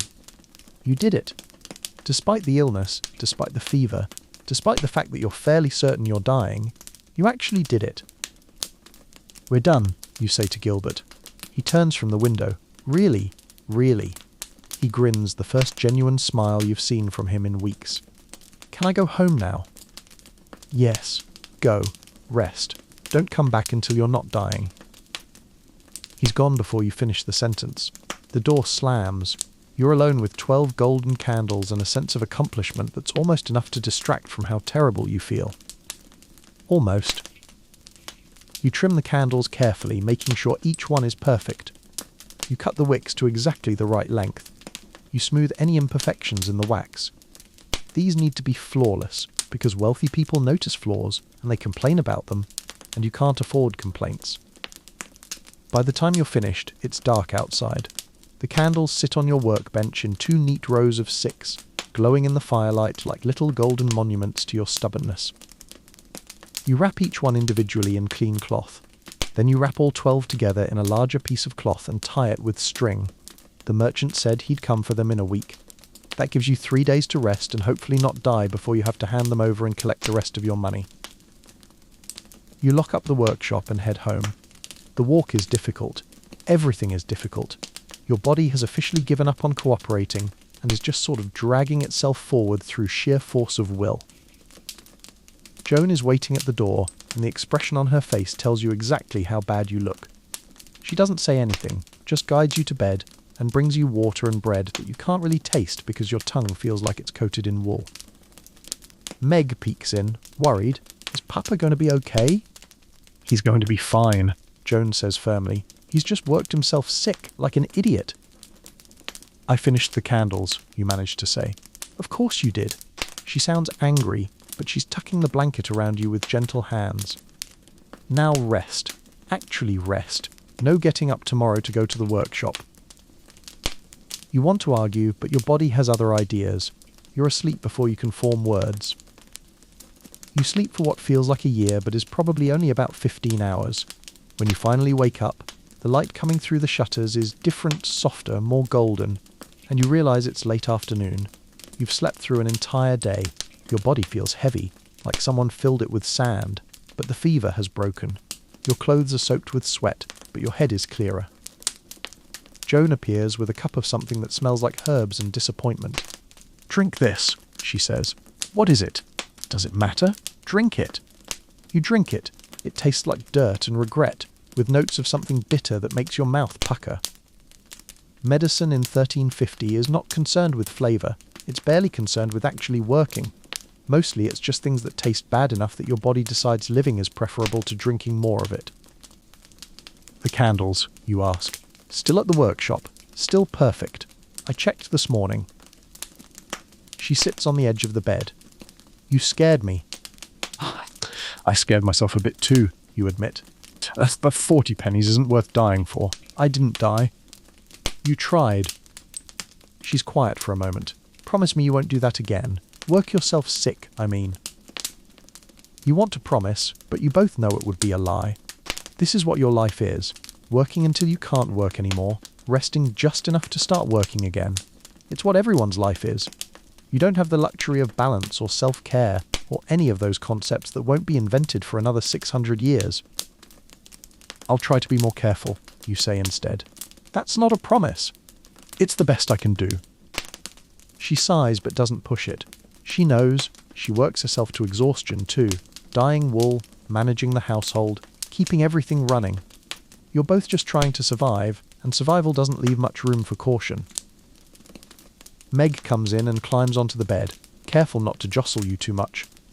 "Mama said you made special candles," she says. "I did, golden ones, made from beeswax." Her eyes go wide. "Real beeswax? Can I see them?" "When I deliver them, maybe you can come along. The merchant lives in a big house. You might like seeing it." She bounces slightly with excitement, and Joan gives you a look that says you've just committed to something you probably shouldn't have, but you don't care. Meg's excitement is worth it. Small joys, that's what keeps you going. You spend the rest of the day in bed, drifting in and out of sleep, drinking more of Joan's terrible medicine, eating bread soaked in broth because it's the only thing your stomach will accept. Agnes comes up at some point and actually says something almost kind and glad you're not dead, which is the warmest sentiment she's ever expressed toward you. By the next morning, you're functional again. Not great, but functional. You can stand without swaying. You can walk without your legs threatening to give out. Your cough has reduced from consumption to annoying. Progress. You go to the workshop even though Joan tells you not to. Gilbert isn't there, which is fine. He's probably still recovering. The 12 beeswax candles sit exactly where you left them, wrapped and perfect. You unwrap one just to check, just to make sure you didn't hallucinate their perfection. Still golden, still smooth, still beautiful. You allow yourself a moment of pride. You made these. Despite everything, you actually made something worth being proud of. The rest of the day is quiet. A few customers come in for tallow candles. You sell them what they need, take their pennies, make small talk about the weather and the price of grain, and whether the plague is coming back this year. Nobody knows. Nobody ever knows. You just live day to day and hope. The merchant servant comes 3 days later, exactly when he said he would. You've wrapped the candles in your best cloth, well, Joan's best cloth, which she lent you with strict instructions to get it back, and you've brought Meg along like you promised. She's wearing her good dress, which is really just her regular dress but cleaner, and she's holding your hand tight with excitement. The servant leads you through the town to the merchant's house, which is in the better part of town, the part where the streets are actually paved with stones instead of just mud and hope. The houses here are larger, better maintained. You can tell wealthy people live here because their shutters aren't falling off. The merchant's house is 3 stories tall, timber framed with plaster that's actually been whitewashed recently. There are glass windows. Actual glass. You've seen glass before, but not like this, not whole windows full of it. Meg stares with her mouth open. "Papa," she whispers, "they have glass." "I see it," you whisper back. The servant leads you inside, through a door that has ironwork on it. Decorative ironwork, not functional, just there to look expensive, and into an entrance hall that's bigger than your entire ground floor. There's a tapestry on one wall, an actual tapestry, woven with colours you didn't know existed. Joan would die if she saw this, or possibly cry. Hard to predict. The merchant appears, a man in his 50s with a belly that speaks of regular meals and a robe that probably cost more than you make in a year. He looks at you, then at Meg, then at the wrapped bundle you're carrying. "The candles?" he asks. "Yes, sir." You unwrap them carefully, revealing all 12 golden candles arranged in 2 rows. They catch the light from the windows, the glass windows, and they glow like small captured suns. The merchant picks one up, examines it closely, turns it over, checks the wick, sniffs it. His expression doesn't change. You hold your breath. "Acceptable," he says finally. "Acceptable. Not beautiful or perfect or exactly what I wanted, just acceptable. But coming from a wealthy merchant, acceptable might as well be high praise. These people don't give compliments, they just withhold criticism." He nods to his servant, who counts out the remaining 20 pennies. You take them with hands that are definitely not shaking. 20 pennies, combined with the 20 from before, that's 40 total. 40 pennies, more money than you usually see in a month. "If I need more, I'll send for you," the merchant says, which is dismissal but also possibly future business. You take it as the win it is. "Thank you, sir." You and Meg are escorted back out through the fancy door with the fancy ironwork. The moment you're back on the street, Meg starts talking rapidly about everything she saw, the tapestry, the glass, the size of the entrance hall, whether the merchant might actually be a king in disguise. You walk back to the workshop with 40 pennies in your strongbox and your daughter chattering beside you. and for the first time in weeks, maybe months, you feel something close to contentment. Not happiness exactly, that's too strong a word, but satisfaction. You did a thing, a difficult thing, and you did it well, and you're being paid fairly for it. That's rare, that's worth acknowledging. Back at the workshop, you count the money again, just to make sure it's real. 40 pennies. You split them into different purposes in your head. 10 for the roof repair, 5 for Meg's shoes, 5 for Joan to buy better quality wool, 10 for rent and food, 5 for winter supplies, 5 to save for emergencies. It's all accounted for before you've even spent it. Gilbert shows up finally, still looking pale but functional. "I heard you delivered them," he says. "This morning. Merchant said they were acceptable." "That's good, right? That's very good." He grins. "So we're not going to starve. Not this month anyway. I'll take it." He pauses. "Do we have to make more beeswax candles?" "Not unless someone pays us to." "Good. I prefer the regular candles. They're boring, but they're boring in a predictable way." You laugh, which turns into a cough, but it's a less terrible cough than before. "Get back to work. We've got tallow to render." He groans, right on schedule, and gets to work. Everything returns to normal, the usual rhythm: render, strain, dip, trim, sell, day after day. But now you have 40 pennies, and your roof is getting fixed next week, and Meg is getting shoes, and Joan is happy, and that's enough. For now, that's enough.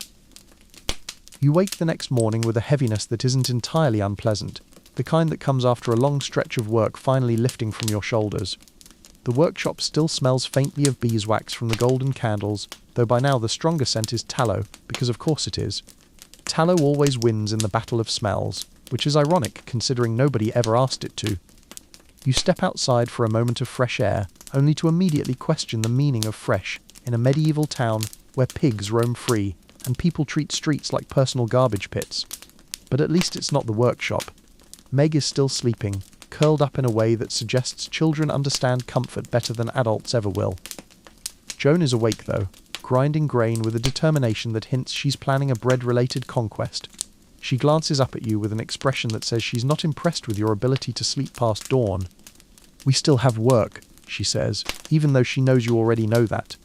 This is simply Joan's way of resetting the world every morning.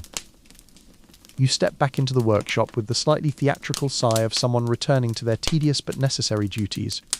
Gilbert is already there, poking the tallow kettle with a stick like it personally offended him. Knowing Gilbert, it probably did. He nods at you in a way that says he's at least grateful not to be alone with it. "Market day today," he says. "Crowds." You groan softly. Crowds mean noise. Crowds mean haggling. Crowds mean people touching your candles with hands that have touched things you'd rather not consider. Still, money doesn't earn itself, so you begin preparing your modest selection. Bundles of tallow dip candles, a few rushlights, some bits of leftover beeswax moulded into shapes you generously call useful. Meg wakes in time to insist she's coming, because apparently seeing the merchant's glass windows has reawakened her sense of adventure. You let her come along because she's been cooped up enough lately, and because she has a knack for making people smile, which never hurts sales. The walk to the market is the usual dance of dodging livestock, stepping over puddles of questionable origin, and trying not to inhale too deeply. The town square is already alive with activity. Vendors shouting prices, bakers waving warm bread, a fishmonger loudly insisting his fish aren't that old. You set up your small stall beside a cooper who smells permanently of wood shavings, and an herbalist who smells permanently of something you're pretty sure is illegal in at least 3 surrounding villages. Meg helps arrange the candles on the table with the seriousness of a royal steward. She places one bundle slightly askew, then corrects it, then adjusts it again, then adjusts the adjustment. The girl has an eye for presentation, if only she could apply that same precision to not spilling her dinner every night. The morning passes in a gentle flurry of small purchases. A woman buys rushlights for her cottage. A priest buys tallow candles while pretending not to know what they're made from. A young couple buys 2 beeswax scraps because apparently they smell nice, which is a compliment tallow has never once received, not even by accident. You keep track of coins, of faces, of the slow rhythm of trade. Meg occasionally asks if she can hold the coins, and you let her, because watching her marvel at 5 pennies as if they're treasure brightens the monotony. Around midday, a familiar figure appears, the merchant's servant. You tense, wondering if something went wrong with the beeswax candles. The servant walks straight to you, expression unreadable. He pauses just long enough to make your stomach twist, then says, "The merchant was satisfied." He requests another set next month. Another set. Another 20 pennies now, 20 later. You nod politely, trying not to look as relieved as you feel. Tell him yes. On the walk home, Meg chatters non-stop about how she's basically a businesswoman now. You smile because why not let her have that moment? She's earned it. By the time you return to the workshop, the day feels full. Not extraordinary, not dramatic, just full. And in this life, full days are the closest thing to wealth most people ever feel. You're back in the workshop by late afternoon, the sky fading into that indistinct grey-blue that always looks colder than it actually is. Joan meets you at the door, glancing immediately at the coins you've brought home. She has the uncanny ability to detect money before you even open your mouth. "Good day," she asks. "Good enough," you answer, because modesty is cheaper than pride, and safer too. She counts the coins with the efficiency of someone who has learned exactly how far every penny must stretch to keep a household functioning. "We can buy better flour this week," she says. "Maybe even dried apples." Meg gasps dramatically at the thought of fruit that hasn't been bruised by time, travel, and fate. "Apples," she says, as though you've just promised her a royal feast. You let the excitement roll. Children see luxury in the smallest things, and that's a gift worth preserving as long as possible. Gilbert wanders in again, wiping his hands on a cloth that definitely used to be white once upon a time. "So we're making more beeswax candles next month?" he asks, with the same dread someone might express about discovering an extra chore after sunset. "Yes," you say, "but not yet." He visibly relaxes. "Good. I'll take any amount of tallow over scraping wax off everything I own." You settle back into routine, melting, dipping, trimming. The motions are familiar enough that your mind drifts. You think about the merchant's glass windows, about Meg's wide-eyed wonder, about how strange it feels to have stability, even a small patch of it. It's unsettling in its own way.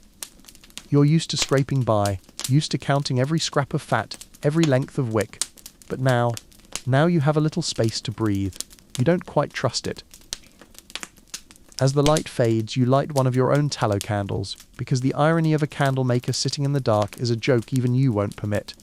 The flame sputters before it steadies, releasing that ever-present faint odor of animal fat and inevitability. It's not pleasant, but it's home. Meg settles on the floor with a small wooden toy, one Gilbert carved for her years ago when he was trying to impress Joan. It didn't work, but Meg ended up with a toy horse, and Gilbert ended up with a lifelong reminder that Joan is not easily impressed. She pushes the horse along the floor, narrating its journey with the seriousness of a chronicler documenting royal events. Joan sits beside you, mending a tear in your sleeve. "You should rest," she says without looking up. "You barely slept last night." You shrug. "There's work to do. There's always work to do," she replies. "But you're not made of iron." You want to tell her you might actually be, considering how often you've dragged yourself through exhaustion, but you don't. She already knows. Later, you step outside for a moment. The air is cold, crisp, smelling of smoke and damp earth. Lanterns flicker along the street, each one a small gesture against the darkness. You watch them sway gently in the breeze, each flame fighting its own small way to stay alive. You understand the feeling. When you return inside, the workshop feels warmer. Meg is asleep now, curled again like a tiny cat, her toy horse tucked under her arm. Gilbert is snoring in a chair he definitely wasn't supposed to fall asleep in. Joan is still awake, still sewing, still pretending she's not worried about everything all the time. You sit down beside her. She hands you the mended sleeve. There, she says, "You're slightly less ragged." "Thank you," you say softly. She nods, not looking at you.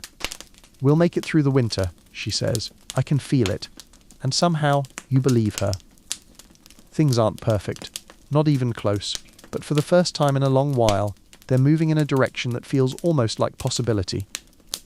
And that's enough to keep the candle burning tonight. You wake before dawn the next day, not because you're particularly eager to start working, but because your body has decided sleep is optional now.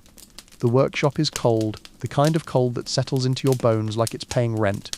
You wrap your cloak tighter and move toward the hearth, coaxing a small flame from the embers with the practiced motions of someone who has done this more times than they've eaten warm meals.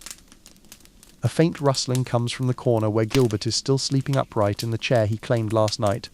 His head is bent forward at an angle that cannot be comfortable for any creature with a working spine. You nudge his shoulder. You'll break your neck sleeping like that. He snorts awake, blinking groggily.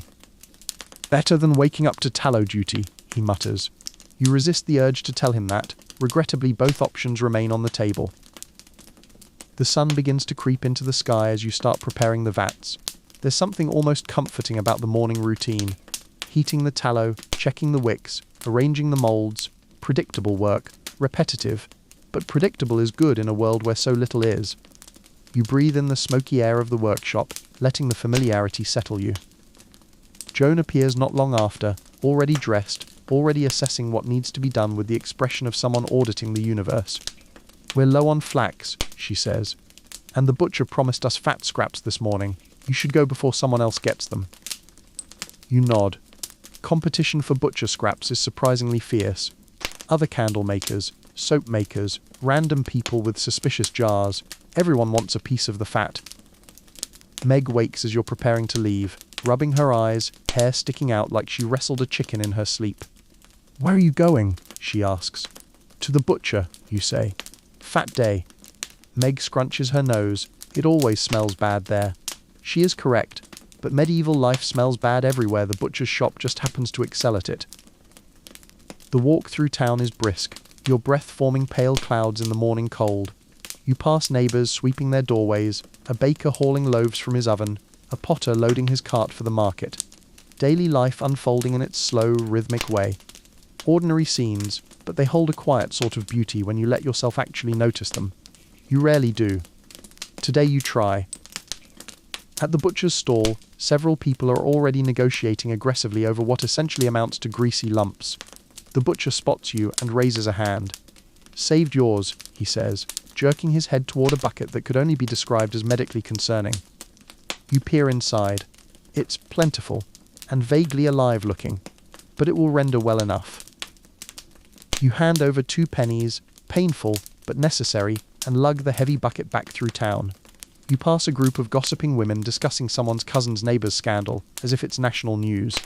You pass a knight on horseback who is undoubtedly important in his own mind. You pass a stray dog who eyes your bucket with far too much interest. No, you tell it sternly, as though it understands economics. Back at the workshop, Joan nods approvingly at the bucket. Good haul, she says. Gilbert peers inside and pales. Why does it look like it's breathing? That means it's fresh, Joan says. Gilbert looks unconvinced. You begin heating the fat in the giant rendering pot, the smell gradually filling the workshop with a thick heaviness that clings to everything. Clothes, hair, soul. Tallow rendering isn't glorious work, but it's essential. And essential work has its own kind of dignity, even if it smells like warm regret. Meg helps by sorting wicks, singing a little tune that distracts you from the stench. Watching her, you remember that no matter how exhausting the work gets, the goal is simple. Keep her warm, fed, healthy. Childhood should not be defined by hunger. You're determined she'll have more than you ever did. As the fat begins to melt, Joan steps beside you. The roof repairs start tomorrow, she says. We should move the drying rack so the workers don't knock anything over. You nod. The thought of actual repairs makes your stomach flutter in a strange mix of excitement and anxiety. Improvements always feel suspicious, like the universe trying to trick you. Eventually the tallow is ready. The dipping begins, wick after wick, layer after layer, repetition that borders on meditative. Your hands work automatically, your mind drifting somewhere soft and far away. And for a brief moment, just a moment, you feel something warm that isn't the fire. You feel hope, stubborn and quiet, flickering like a candle flame in a drafty room. It stays exactly where it should, right here, with you. You start the next day with something dangerously close to optimism, which is usually a sign the universe is preparing a surprise. Still, the new roof holds firm, the workshop feels warmer, and you slept more deeply than you have in weeks. You stretch your arms, joints cracking like old wood, and step toward the hearth to build the morning fire. The embers catch quickly, a small mercy. Joan is already awake, Reorganising everything the roofers dared to touch, she mutters under her breath about men who think moving things 2 inches to the left creates order. You wisely do not comment. Gilbert drags himself inside, moments later, looking like a scarecrow that was knocked over by the wind and decided to stay on the ground for a while. "I've been thinking," he says, which is never a reassuring beginning. "If the merchant wants double the beeswax candles, shouldn't we start buying wax now, before every other candlemaker panics and prices go up?" You blink. He has a point. You hate that he has a point. "Yes," you say reluctantly. "We should." Joan nods. "Then you'd best go early. If you wait until midday, all you'll get is crumbs."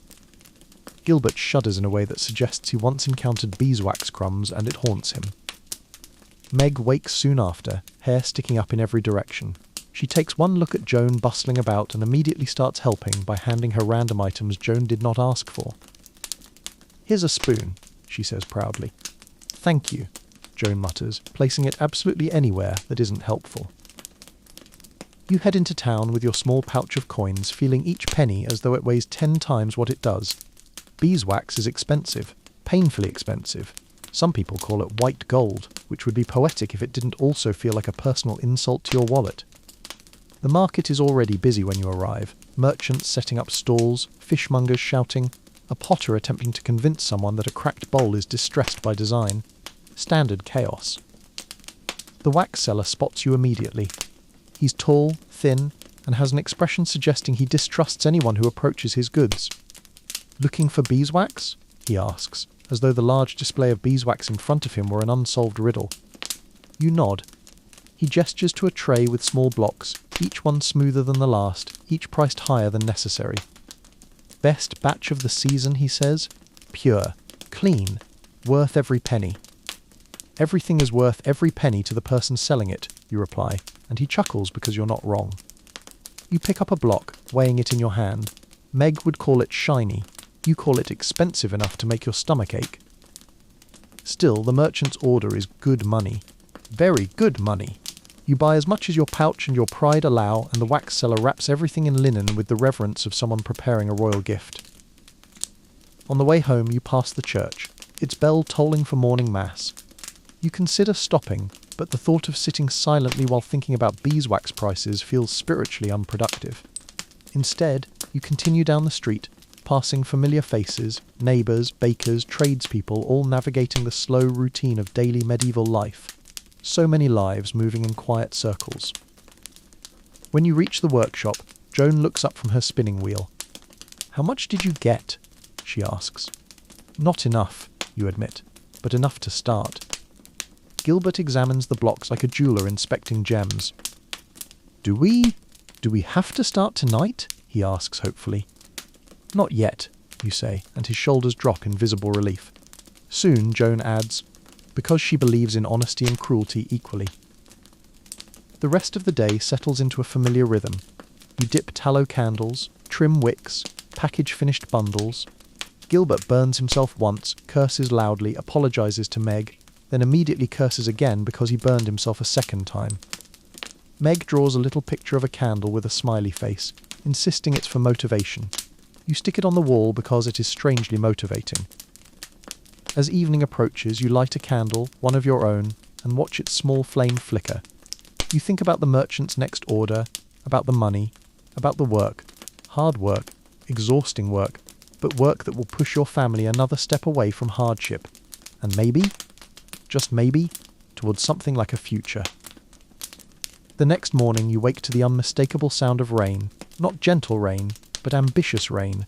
Rain with a mission. It pounds against the new roof, testing every shingle and seam. You sit up, listening carefully, waiting for the telltale drip of failure. But the workshop stays dry, completely dry. You smile, a small, rare smile that feels almost rebellious. Joan notices it immediately. "You're smiling," she says. "That's suspicious." You shrug. "Roof's holding." "For now," she replies, "because optimism is a dangerous sport in this household." The rain makes the workshop darker than usual, so you light 3 tallow candles. Their flames wobble slightly in the draught, filling the space with that familiar smell, one part comfort, one part barnyard. But the soft light makes the room feel warmer, closer, almost serene. Even Gilbert seems calmer, which is worrying in its own way. "Today we start the beeswax batch," he says in a tone that sounds like he's preparing for battle. You nod. Joan sighs. Meg cheers because she has absolutely no idea what she's cheering for. The rendering pot is cleaned, wiped, cleaned again, and then inspected by Joan, who finds invisible faults and forces you to clean it a third time. "Beeswax deserves respect," she says. You resist the urge to tell her the bees aren't watching. When the wax blocks melt, they release a faint, sweet scent that cuts through the heavy rain-filled air. It's nicer than tallow by a large margin, cleaner, softer, like sunlight trapped in a pot. Meg stands on her toes to watch the transformation, eyes wide, face glowing gold in the flickering candlelight. "This is what rich people smell like," Gilbert mutters, and you laugh despite yourself. He's right. Beeswax is luxury, the kind of luxury you rarely touch, never waste, and definitely never inhale too deeply in case the universe accuses you of getting comfortable. You begin dipping the wicks one by one. Beeswax behaves differently from tallow, more patient, more refined. It clings in smoother layers, firms faster, shines naturally. There's a quiet dignity to the process. Even Gilbert dips in silence for once, concentrating as though the wax will scold him if he misbehaves. Rain continues hammering the roof, but the workshop feels insulated from the world outside. The warm glow, the scent of wax, the steady rhythm of dipping, it creates a strange kind of peace. A working peace, a functional peace, but peace nonetheless. Around midday the storm intensifies. Thunder shakes the walls, jolting Meg, who dives into your cloak like a startled rabbit. "It's just noise," you reassure her, stroking her hair. "The sky is just complaining loudly." Gilbert nods. "Probably stepped on a cloud nail," he says. Meg stares at him, horrified. You decide not to explain. A few hours later, Joan returns from the market, carrying a loaf of slightly stale bread and a look of triumph. "Everything was chaos," she says. People slipping, carts stuck in mud, one man shouting at the sky for ruining his onions. She sits, dripping, and tears bread into pieces for everyone. The warmth, the wax scent, the dull thud of thunder, it all blends into a peculiar kind of comfort. Work resumes. Dip, raise, cool, repeat. Hours pass in soft motion. The candles grow longer, thicker, more golden. By evening, you have dozens hanging on the drying rack, glimmering like small captured suns in the candlelight. Even Joan pauses to admire them. "They'll fetch a fine price," she says, her voice low, almost reverent. "Maybe enough to get ahead." The word ahead feels foreign, almost unfamiliar. You're used to words like barely, almost, maybe next week. But ahead? That's new. As night settles, the rain eases into a gentle drizzle. The workshop glows literally and metaphorically. You look around at your small, hard-working family. At Meg, curled on a stool. At Joan, quietly organising spools of thread. At Gilbert, who has somehow gotten wax in his hair again. And for a moment, you let yourself feel it again, that tiny flicker of hope. A flame you intend to keep burning. You wake the next morning to the sound of distant church bells, faint and slightly off-key, like whoever's pulling the rope is either too tired or too enthusiastic. The storm has passed, leaving the world washed clean, or at least as clean as a medieval town can manage. Puddles dot the street like miniature lakes, and the air smells of wet earth, wood smoke, and the faint sweetness of yesterday's beeswax. Joan is already up, because Joan seems to operate on a schedule separate from mortal humans. She's inspecting the drying rack with the precision of someone evaluating a royal treasury. "These are good," she says. "Better than the last batch." You nod, feeling a small swell of pride. It's rare, this feeling. You savour it quietly, like a forbidden treat. Gilbert stumbles in moments later, hair still containing the wax he somehow got stuck in it the day before. You resist the urge to ask how it's still there. Some mysteries don't need solving. He peers at the drying rack. "They look like they're judging me," he says. "They probably are," you reply. Meg wakes and announces, with the confidence of a queen, that she wants to help today. Not can she help, but she will help. A declaration, not a request. Joan hands her a small cloth and tells her to dust the work table, which Meg interprets as an invitation to dust every surface in the workshop, including Gilbert. He accepts this with the long-suffering sigh of a man who knows resistance is futile. You begin preparing for another long day of dipping and moulding. The merchant's large order hangs over you like a well-paying storm cloud. You can feel it looming, but today is still manageable. Today is still normal. The wax is reheated, stirred, strained. The process feels almost ceremonial now. Beeswax has that effect. It makes everything feel just a little more dignified, a little more refined. Even your cheap iron tools seem to gleam more proudly in its presence. Joan leaves for a while to fetch more thread from a neighbour, and Meg stays glued to your side, narrating everything she sees, as though she's documenting the world's most important candlemaking event. "This one is tall," she says. "This one is fatter. This one looks like it's thinking about something." You smile. All candles think about something if you stare hard enough. Around midday, a familiar figure approaches, the tallow supplier. He enters the workshop with the swagger of a man who believes he's indispensable, which unfortunately he is. "Heard you were doing well," he says, glancing around the workshop. "Roof fixed? Nice candles. Good business, eh?" You nod, unsure whether he's here for gossip or money. "What do you need?" you ask. He grins. "Got a fresh batch of fat scraps, better quality than usual, and I thought of you first." You raise an eyebrow. He adds quickly, "Because you pay on time." There it is, the real reason. You buy what you can afford, not much, but enough to keep your regular stock flowing once the beeswax order is done. He leaves with a satisfied nod, and you exhale in relief. He's not someone you want lingering. The afternoon passes in warm repetition. Dip, raise, cool, hang. Again and again, the beeswax clings in perfect layers, creating candles that glow even before they're lit. You watch them accumulate, the rack growing heavier, more golden, more promising. Gilbert accidentally drops a wick in the wax vat at one point, creating a strange, blob-shaped creation he proudly names Wick Monster. You tell him to remelt it.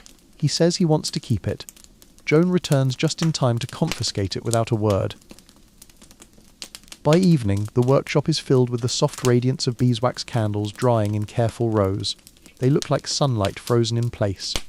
Even Meg stands quietly for a moment, simply admiring them.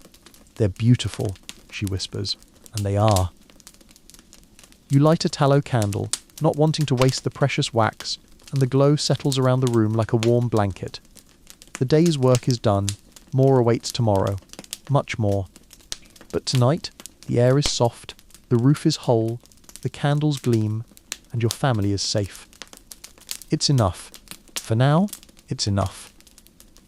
You wake earlier than usual the next day, heart thudding with the strange, jittery energy that comes when a big job looms large.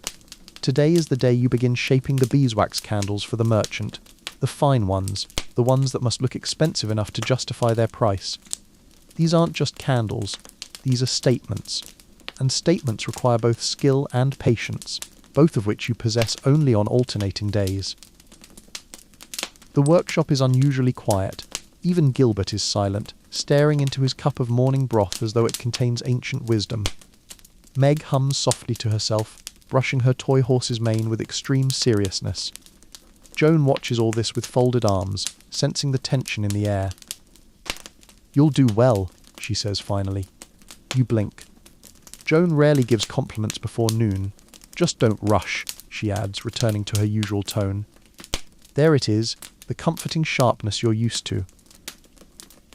You heat the beeswax with careful attention, stirring slowly until the surface becomes smooth, glossy, and impossibly golden.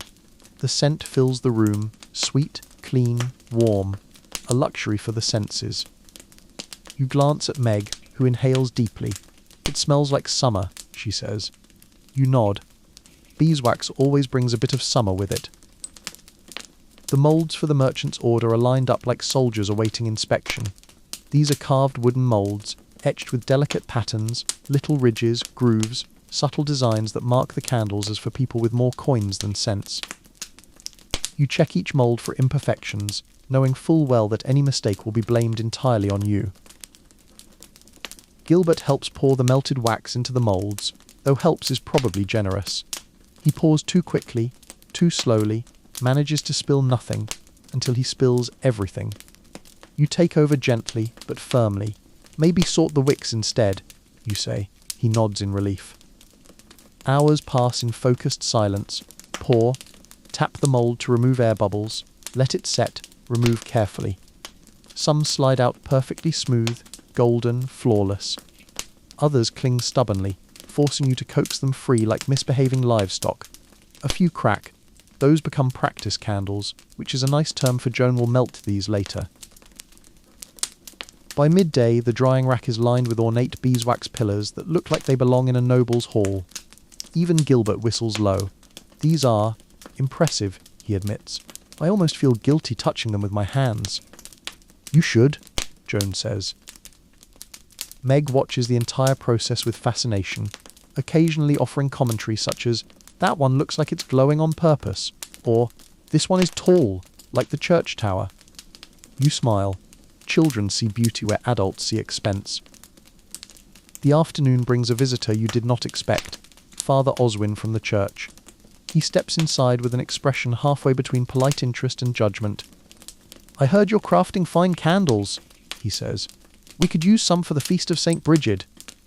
You resist the urge to groan. Every time you make something elegant, the church suddenly remembers you exist. "How many?" you ask. "6, he says. "But we can only offer 3 pennies. Joan coughs loudly. You sigh internally. Priests remain undefeated in the art of lowballing. "We'll consider it," you say diplomatically. He leaves a blessing behind, useful for your soul, useless for your wallet. Work continues. The light fades. The beeswax cools into perfect shapes. The candles grow in number, in beauty, in weight, literal and metaphorical. As evening deepens, you step outside for fresh air. The sky is streaked with pink and gold, the kind of sunset nobody has time to appreciate in daily life, but that stops you in your tracks now. The world feels strangely still, as though it's waiting with you. When you return inside, the workshop glows again, this time not from tallow, but from the soft amber reflection of the drying beeswax. It feels almost sacred. Joan's face softens in the light. Meg curls up beside the rack, whispering stories to the candles as though they're listening. Gilbert sits tired but satisfied. And you feel the weight of the merchant's order, yes, but you also feel pride, quiet pride, earned pride. These candles aren't just wax and wick, they're proof of skill, of survival, of stubborn persistence in a world that rarely rewards any of those things. And tomorrow, you will make even more.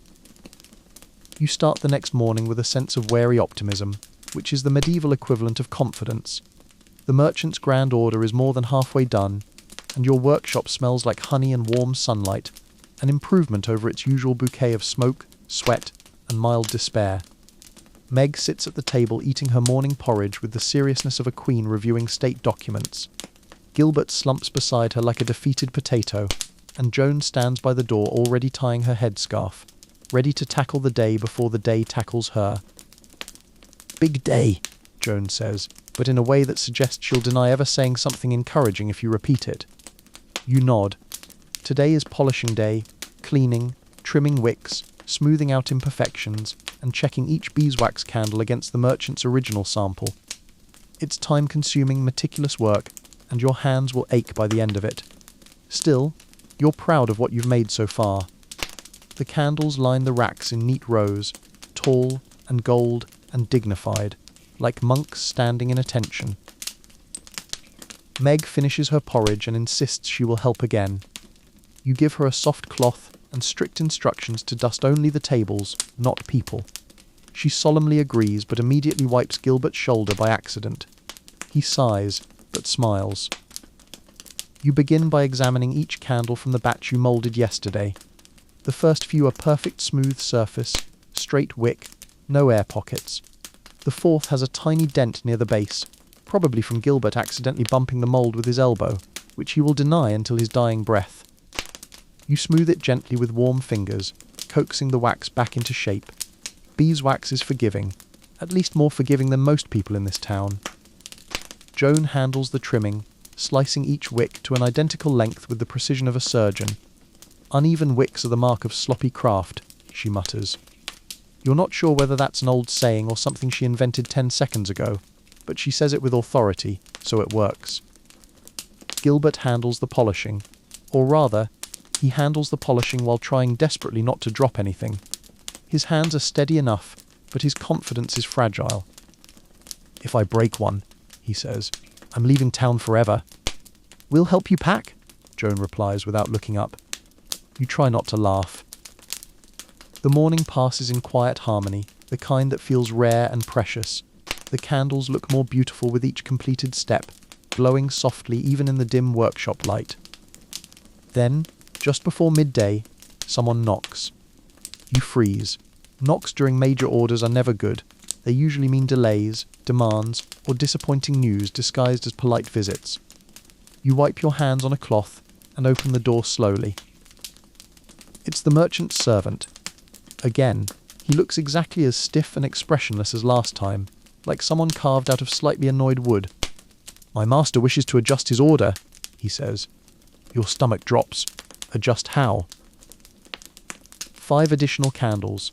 Same style. Delivery in 3 days. 3 days.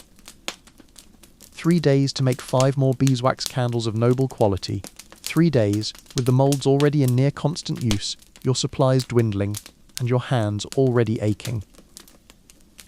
You nod because that's what you always do when life hands you another task disguised as opportunity. Tell him, "We'll manage." The servant bows stiffly and leaves. Behind you, Joan mutters something that might technically be a prayer but sounds more like a threat. Gilbert groans. Meg says, "We can do it, because children have more faith than sense." You take a deep breath and return inside. This is the job. This is the life. When work comes, you accept it, because turning it down is a luxury reserved for people with full bellies and easy winters. You gather the remaining beeswax, weighing the blocks in your hands. It's enough. Barely, but enough.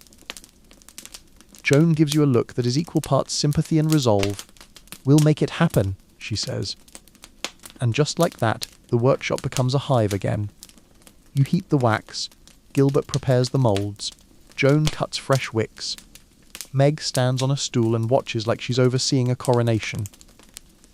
The day stretches long and warm, filled with the steady rhythm of work. And even though your arms ache and your back protests, and the heat from the vat wraps around you like a smothering blanket, you keep going. Because this is what you do. Because this is how you survive. And because, somewhere deep down, you're almost proud of how well you've become at doing the impossible. The next morning arrives quicker than it has any right to. You swear the sun didn't even bother setting properly. It just dipped behind a cloud, yawned, and came straight back up. Your eyes feel grainy, your shoulders stiff, but the candles you moulded yesterday sit cooling on the rack, beautiful and golden and slightly uneven on one side. Just slightly. You pinch the bridge of your nose. "Gilbert," you say. "I didn't touch them," he calls from the corner. "You were the only one here after I went to fetch water. That doesn't mean I touched them." You sigh. It's pointless to argue. Joan gives the candles a long, suspicious look, but decides not to interrogate anyone until after breakfast. Wise. 3 days. That's all you have, and now every hour feels like a coin slipping through your fingers. You gather the newly cooled beeswax pillars and inspect each one. The unevenness isn't terrible. Nothing catastrophic. Just enough to require extra smoothing. You roll up your sleeves and begin. Beeswax warms quickly under your hands. You breathe slow, steady breaths, coaxing the surface back to uniformity. Joan stands beside you, trimming wicks with her usual silent intensity. Gilbert sorts through the moulds, checking for hairline cracks or warping. Meg arranges her dusting cloths by colour, insisting this helps. You let her believe it. By mid-morning, you reheat the smaller scraps of wax to pour the final batch. These last candles must be flawless presentation pieces that whisper wealth even before they burn. The wax melts beautifully, a shimmering pool of molten gold. You pour slowly, hands steady despite your exhaustion. The molds fill perfectly, not a bubble in sight. You tap the sides gently, listening for hollow pockets. None. Good. Now comes the waiting. Setting time is the worst part, not because it's long but because it's quiet. Quiet leaves room for thoughts, and thoughts are rarely good company. You think of the merchant's stiff face. You think of the coins he promised. You think of the roof repairs still needing payment, the winter supplies not yet purchased, Meg's shoes wearing thin again. You think of all the things that depend on these candles. It's a lot. You step outside for air. The street is muddy from recent rain, but the sky is a bright, cold blue, the kind that hurts your eyes but makes the world feel sharp and real. A cart rattles by. Dogs bark somewhere distant. Life moves on, indifferent to your deadlines. Gilbert joins you outside, stretching his back. "Do you ever think," he says, "that candles shouldn't be this stressful? All the time." He nods. "We should take up something easier, like dragon taming." You snort. "Maybe next winter." When you go back inside, the wax is cooled enough to remove the candles from their molds. This is the moment of truth. You brace yourself for disaster, breathe slowly, and lift the first candle free. Perfect. Smooth. Straight. Elegant. A candle that looks like it belongs in the home of someone who doesn't do their own cooking. The second candle, also perfect. The third sticks momentarily, and your heart stops, but it releases with a soft pop and emerges whole. You call for Joan and Gilbert. They gather around as you line the new candles on the table. The three of you stare at them like proud parents who have miraculously raised well-behaved children. "These," Joan says quietly. "Will do." Praise from Joan is rare. You take a moment to savor it carefully.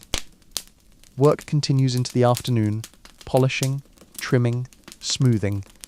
Meg hums tunelessly as she arranges finished candles into neat rows, organizing them by height, then by shine, then by which ones she thinks look friendliest. You don't question her methodology. As dusk settles, the workshop glows warm and golden from the drying beeswax. The air is heavy with scent, sweet, clean, comforting. The kind of smell that makes you think things might actually turn out all right. You gather the finished candles and step back. 45 beeswax pillars, all in perfect condition, all ready for delivery. Tomorrow, the merchant's servant will return. Tomorrow, you'll know whether all this was worth it. You clean your hands, help Meg into her coat, and begin closing the shop for the night. Tonight, you rest. And now, as the last shape of the day settles into stillness, you let yourself drift a little. The candles are finished, the work is done, and the workshop behind you feels softer than it ever has, as though the very walls understand they can finally rest too. You breathe in slowly, feeling the warmth of the beeswax still lingering in your clothes, that faint sweetness that clings to your skin like a small reminder of everything you've managed to do.